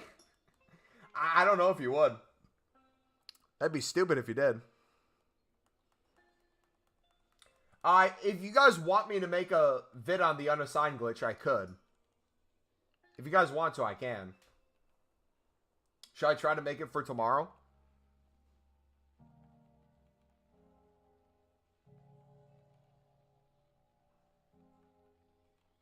But yeah, I think if Sunderland, even if they miss out on playoffs this year, the next couple of years, the amount of revenue Sunderland will be building in the championship, the amount of experience is going to be literally crazy. Because if you have Jack Clark already performing well at left wing, and you have coming off a World Cup performance, potentially scoring goals at the World Cup, Drewson Bennett, 18-year-old, turning 19, turning 20, getting a little bit more experience, playing in some cup matches, that guy's going to be deadly by the age of 21. And Doumbouya Ba, box-to-box mid, CDM, cam, wherever you want to play him in the midfield, does super well. Dan Neal, homegrown, Sunderland lad. Keep getting him experience in there. He'll be good to go. Gucci boy will be Gooch. Keep Ballard long-term. Keep growing Sirkin. Trey Hume, keep growing him as well.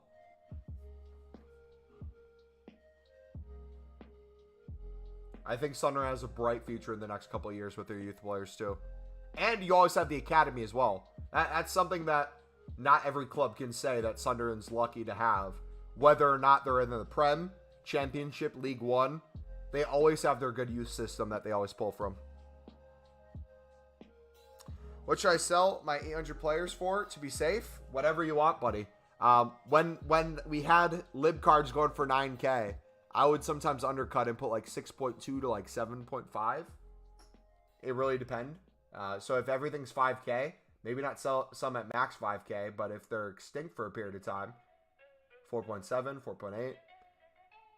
How long you shooting for? I'm not sure, man. I said I was only going to do a half an hour more, and that was like an hour ago.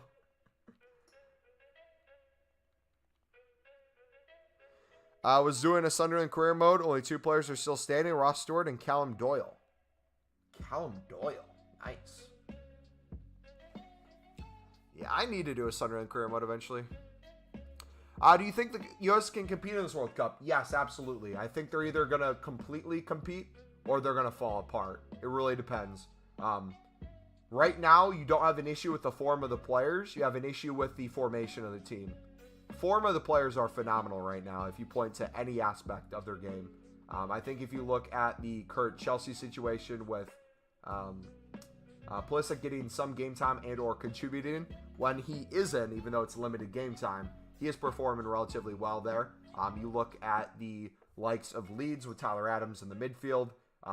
No doubt in my mind, a top 6 team is going to want to buy Tyler Adams. The issue with that is, will he want that to sit the bench then and be a backup? Probably not. I think you should still stay at Leeds. I think if you look at the likes of other leagues around the world, if you look at the Championship, you had Norwich with Sargent starting really good at the start of the season. Dropping off a little bit now. They are coming up against a hard part of their schedule right before the World Cup as well, I believe. So give them a little breathing room there. But especially with the striker situation up for grabs with the U.S. men's national team spot, I think he could have a really good tournament if they choose to play him more centrally or if they put him out wide a little bit. But you have, Musa coming back from injury. You have the back line. hit or miss. I think you have Matt Turner no matter what in goal. I don't think there's a world where Matt Turner's not the starting goalkeeper. I think he's shown that he can keep clean sheets for Arsenal when he does play. And has enough experience and leadership back there to get some crucial saves and get some opportunities to go out and win games, especially in the group stages. Left back situation, I think you're good. Right back situation, you're good. Center back situations, hit or miss.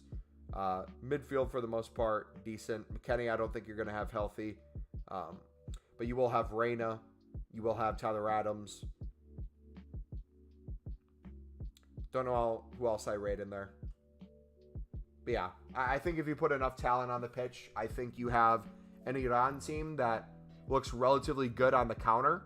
However, with just everything their country's going through right now, with their revolution and everything, all the politics going on, they might be hit or miss where it comes to them at the World Cup. I think you're going to have a very experienced but aging Wales and a very young Wales playing in the same squad who barely made it to the World Cup to begin with.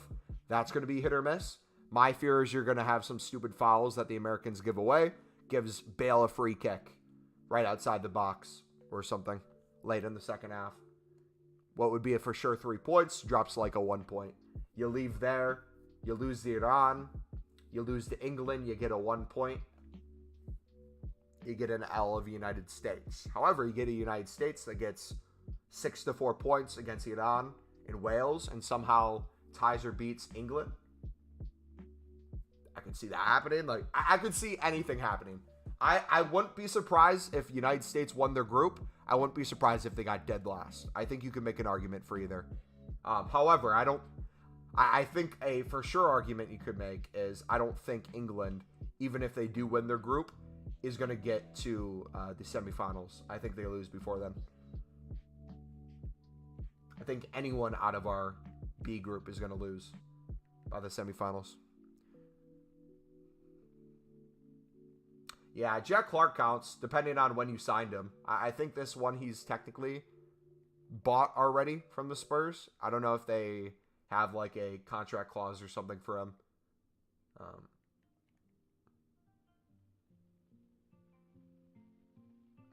AFC, if you want to talk to Maddie about that, brother, I'm not going to speak on it. I'm not doing it myself, so I'm not going to comment. He's 7-8 within 3 seasons. Are you doing a Sunderland career mode because of me, or are you just trying out Sunderland to see what they're like?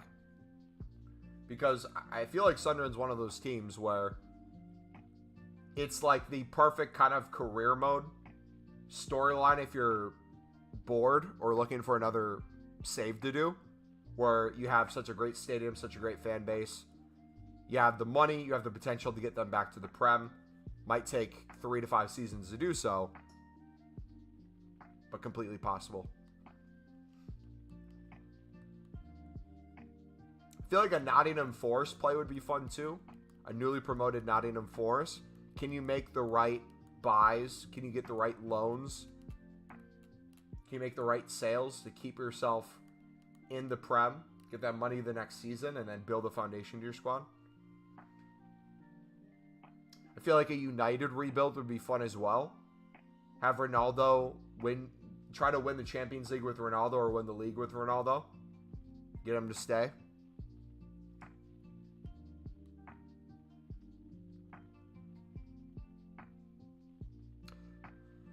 If you're doing Polish managers, you would hold probably until the SBC comes out when people would then want it. Do you think Sunderland's best player of all time?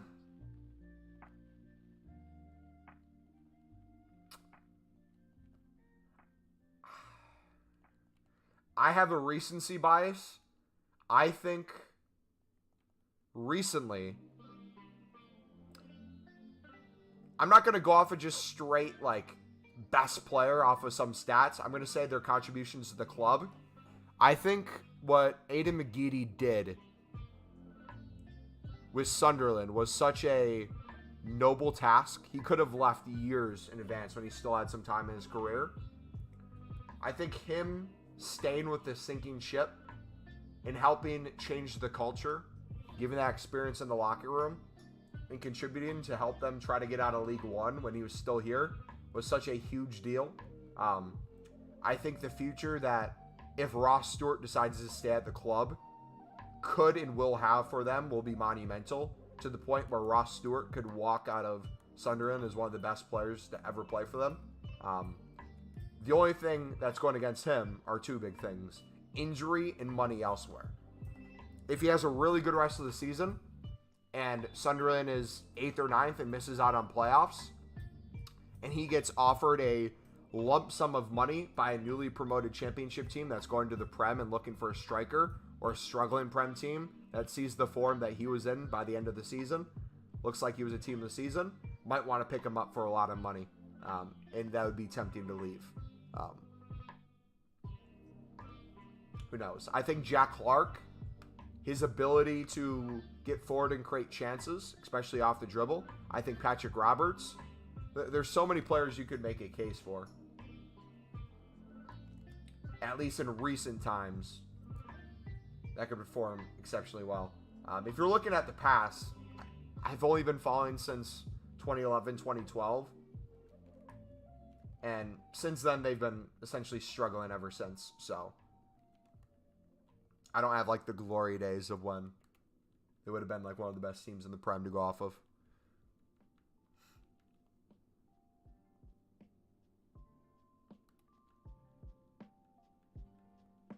I think Pickford's in that conversation. I don't know if you would consider after a player's career. Like, if you're saying the best player to come out of a place, I think you have to look at Pickford as a fantastic goalkeeper that came out of Sunderland.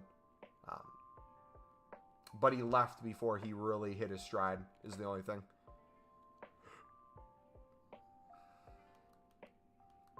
How long will that be? I have no idea when the leeway comes out. That's why I said talk to Matt and not me about it.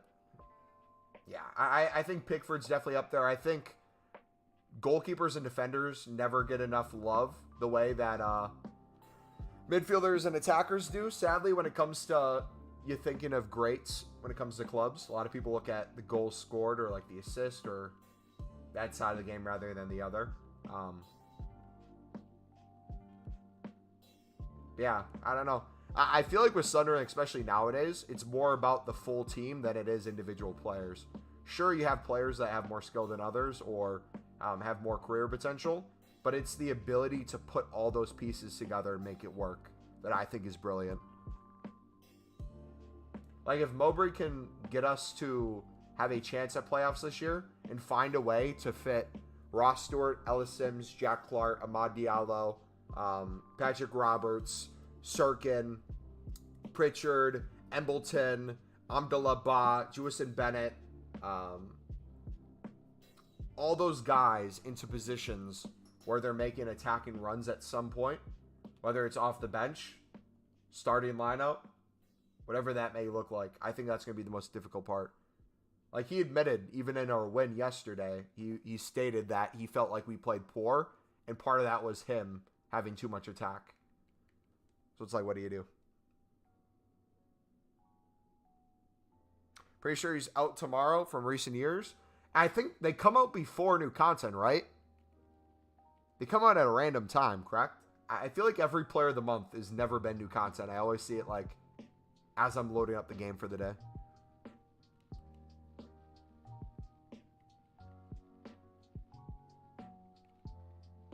I don't know. I when it comes to football, I nerd out about the small things of clubs I really like. Like, especially me being a center back and a left back myself, I like seeing Sunderland's situation, how they decide to play their back line. That's what I appreciate more than anything. Because you got Elise and Sirkin, who play more on the left side and have a fantastic ability to get up the pitch. The question is, where do you fit them in a system together when they're healthy? I think the likes of Danny Bath is just such a consistent center back. Luke O'Nien consistently plays for the badge and can play anywhere you need him, really. Besides the midfield, I never want to see Luke O'Nien in the midfield again. I want him at center back or right back.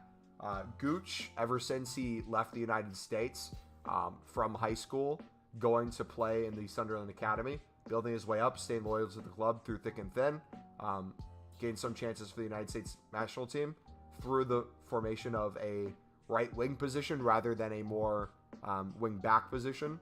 I feel like stunted his opportunity to really get more appearances. I feel like if he would have been more of a right back / right wing back earlier in his career, there was an opportunity he could have potentially had more play time on the United States national team, which could have potentially led him to maybe be one of those guys who plays in the Bundesliga or Serie A. But I love that he stayed at Sunderland.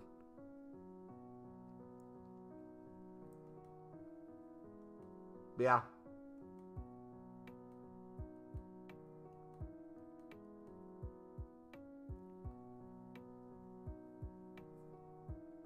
Bought 50 since only started with 10K.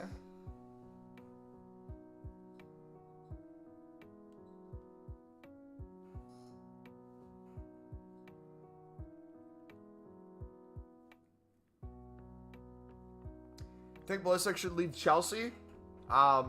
Realistically, I think if he would have understood the situation beforehand in terms of how much playtime he could have expected before the World Cup, there might have been a chance where you could tactically say, hey, it might be smart for him to leave. But I think if you ask him personally, I think he likes that he plays for a top club of the likes of Chelsea. I think he likes living in London. I think he likes the lifestyle that comes from being seen as this big-time baller, Captain America, the future of the sport, the guy who's going to get it changed from football to soccer. If you throw him at a Leeds to play with the other Americans, or you throw him at a worse team than Chelsea to get more play time, whether that's in the Prem or if he goes elsewhere, I don't think you get the same Pulisic. So even though I'd like him to get more play time, I think I would rather have him stay at Chelsea and fight for that play time there. Because as of recently, I think he's shown that when he is in, he can be a good factor to a squad. I also think the United States as a national team needs to get over the fact that Pulisic's not the future and that Reina is. If you're building around Pulisic, I think you're building at a ceiling that is not very high. Although I rate him very highly as a player, and I'm so excited to watch him play, I think where Pulisic's ceiling's at is relatively where Reina's floor is when it comes to how good they can be throughout their career. Same with Tyler Adams. I think Tyler Adams, if he does the right thing and stay at Leeds and not go ride the bench somewhere, his career trajectory is going to be crazy in these next couple of years. I think if you get Weston McKennie healthy, you get him out of the Serie A, you get him to a league like the Prem, have him play for like a team like Leeds where they're not going to finish top of any table, but they're not going to get relegated for the foreseeable future. I think that'd be an excellent opportunity for him too. I think if you grow a striker from out of a lab, you mix a bunch of DNA together, you put a chem style on him to get him lengthy, and you get someone to play up top for the United States who can put a ball in the back of the net, I feel like that's where they need someone more than anything. I think McKennie is the best player. I think he has the potential to be a better player out of all the United States. I don't think he's the best, though. I am extremely biased, though. I'll be honest.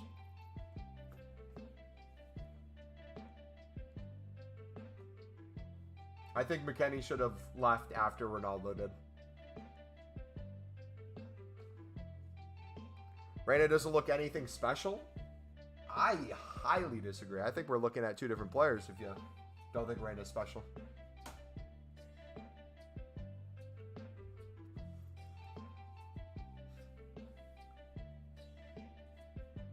His ability to assist, his ability to create opportunities off the dribble, his passing, his pace, his positioning, all that's phenomenal. I think his biggest concern with him is keeping him healthy for enough time to really see him get into form, become the best version of himself that he can be. What did you do today in the stream? Exactly what you're looking at now. This is what we did for literally the past like 3.5 hours.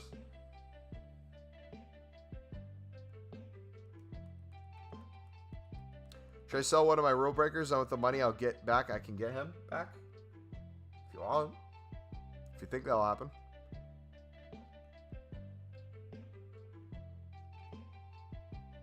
What Grady, what would you say you've seen of Reyna's game that's not impressive for you, or you think he might be overrated? I'm just kind of curious what the criticism is, because again, when it comes to United States men's national team, there's some players I'm completely blinded from.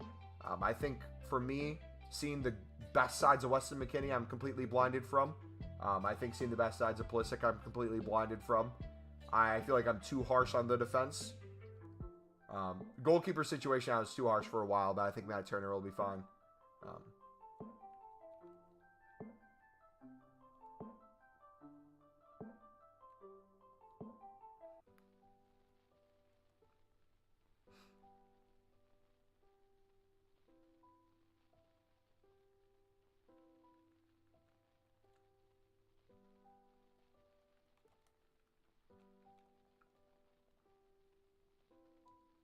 Do it.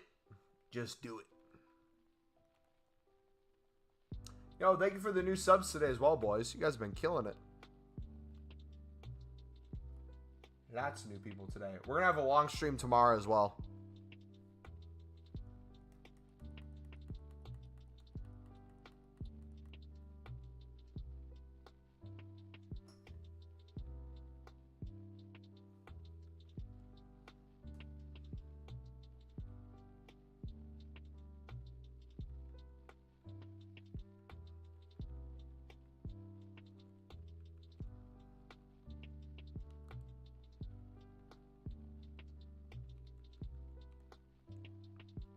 Wonder if there's a way I can get a exact count on how many unassigned cards I have.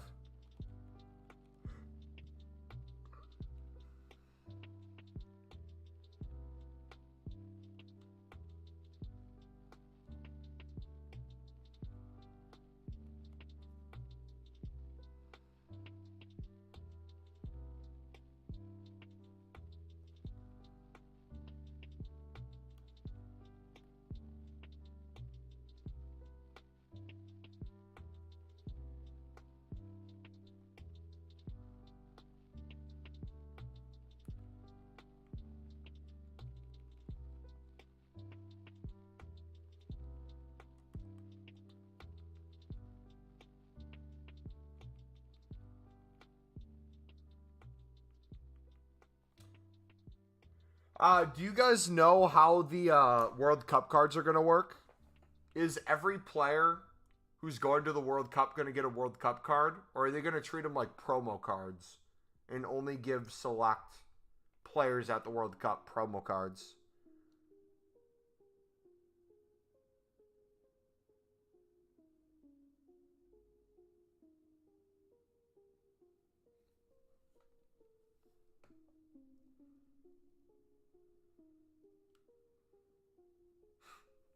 Elisa with short hair looks so weird.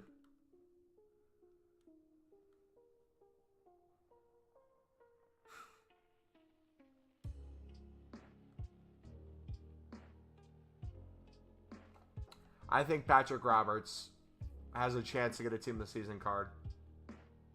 That'd be awesome if he did. If him or Ahmad got a Team of the Season card, or Danny Bath, be wonderful. Maybe Patterson and goal would go on. Who knows?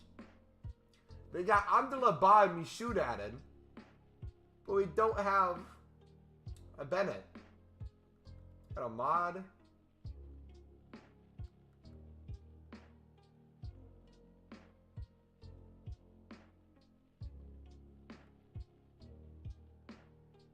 Unbelievable.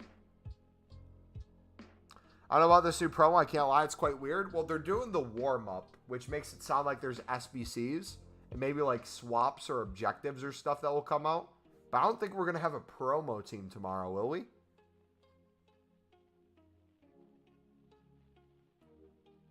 And we have a bad team of the week as well.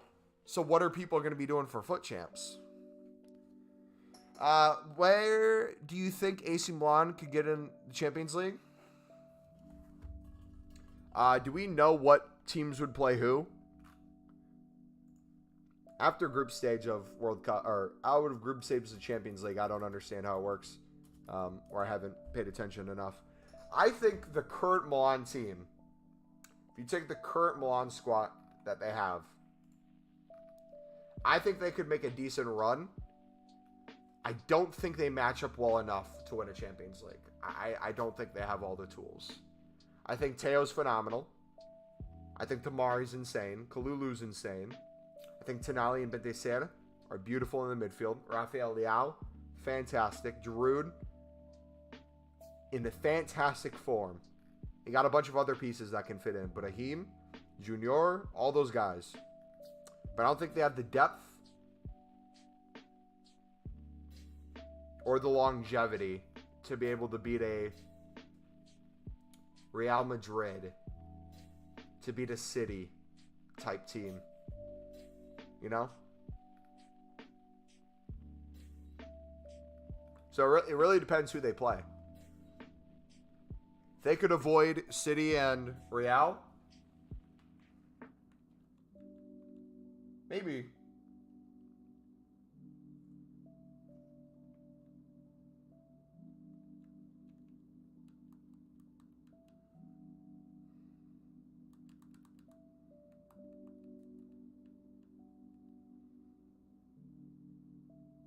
You saw yesterday's game in Milan?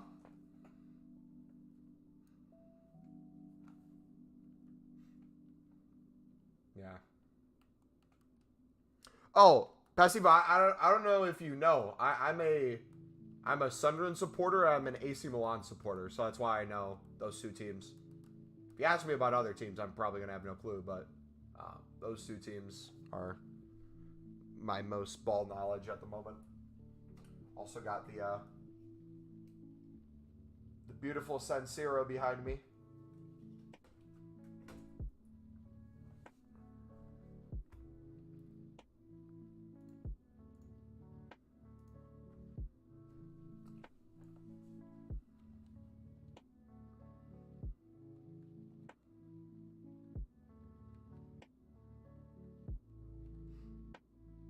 Who do you support? Well, if I sell at 5K each, I'm going to buy 4 mil into Team of the Week 84 cards. So if my coins get wiped, then I'll lose less than 5K. Okay. Yeah, just making sure.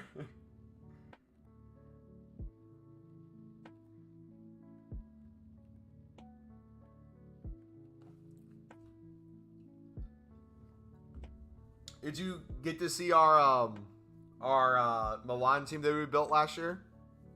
That was so much fun to play with. The Junior was insane. Scored so many finesse goals with them. Is there a good idea? It's not a bad idea.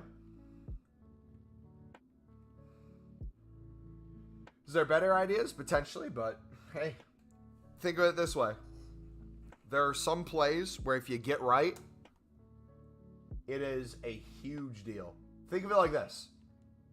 You are risking, what, 120K to potentially make 4 mil? If you miss out on the 120K and you can't sell anything, and let's say you have to discard all the ones you get, you do silver trading for a day, you got those coins back. So don't worry about it. What you're doing is like what I'm doing with like shadows or position modifiers. You're just playing it. If it benefits you, sweet.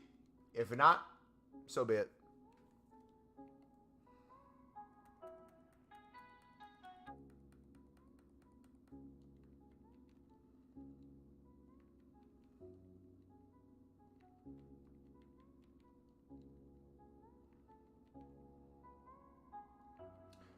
All right, boys, we're going to call it a stream. We will see you guys tomorrow for whatever the promo / warm-up is going to be.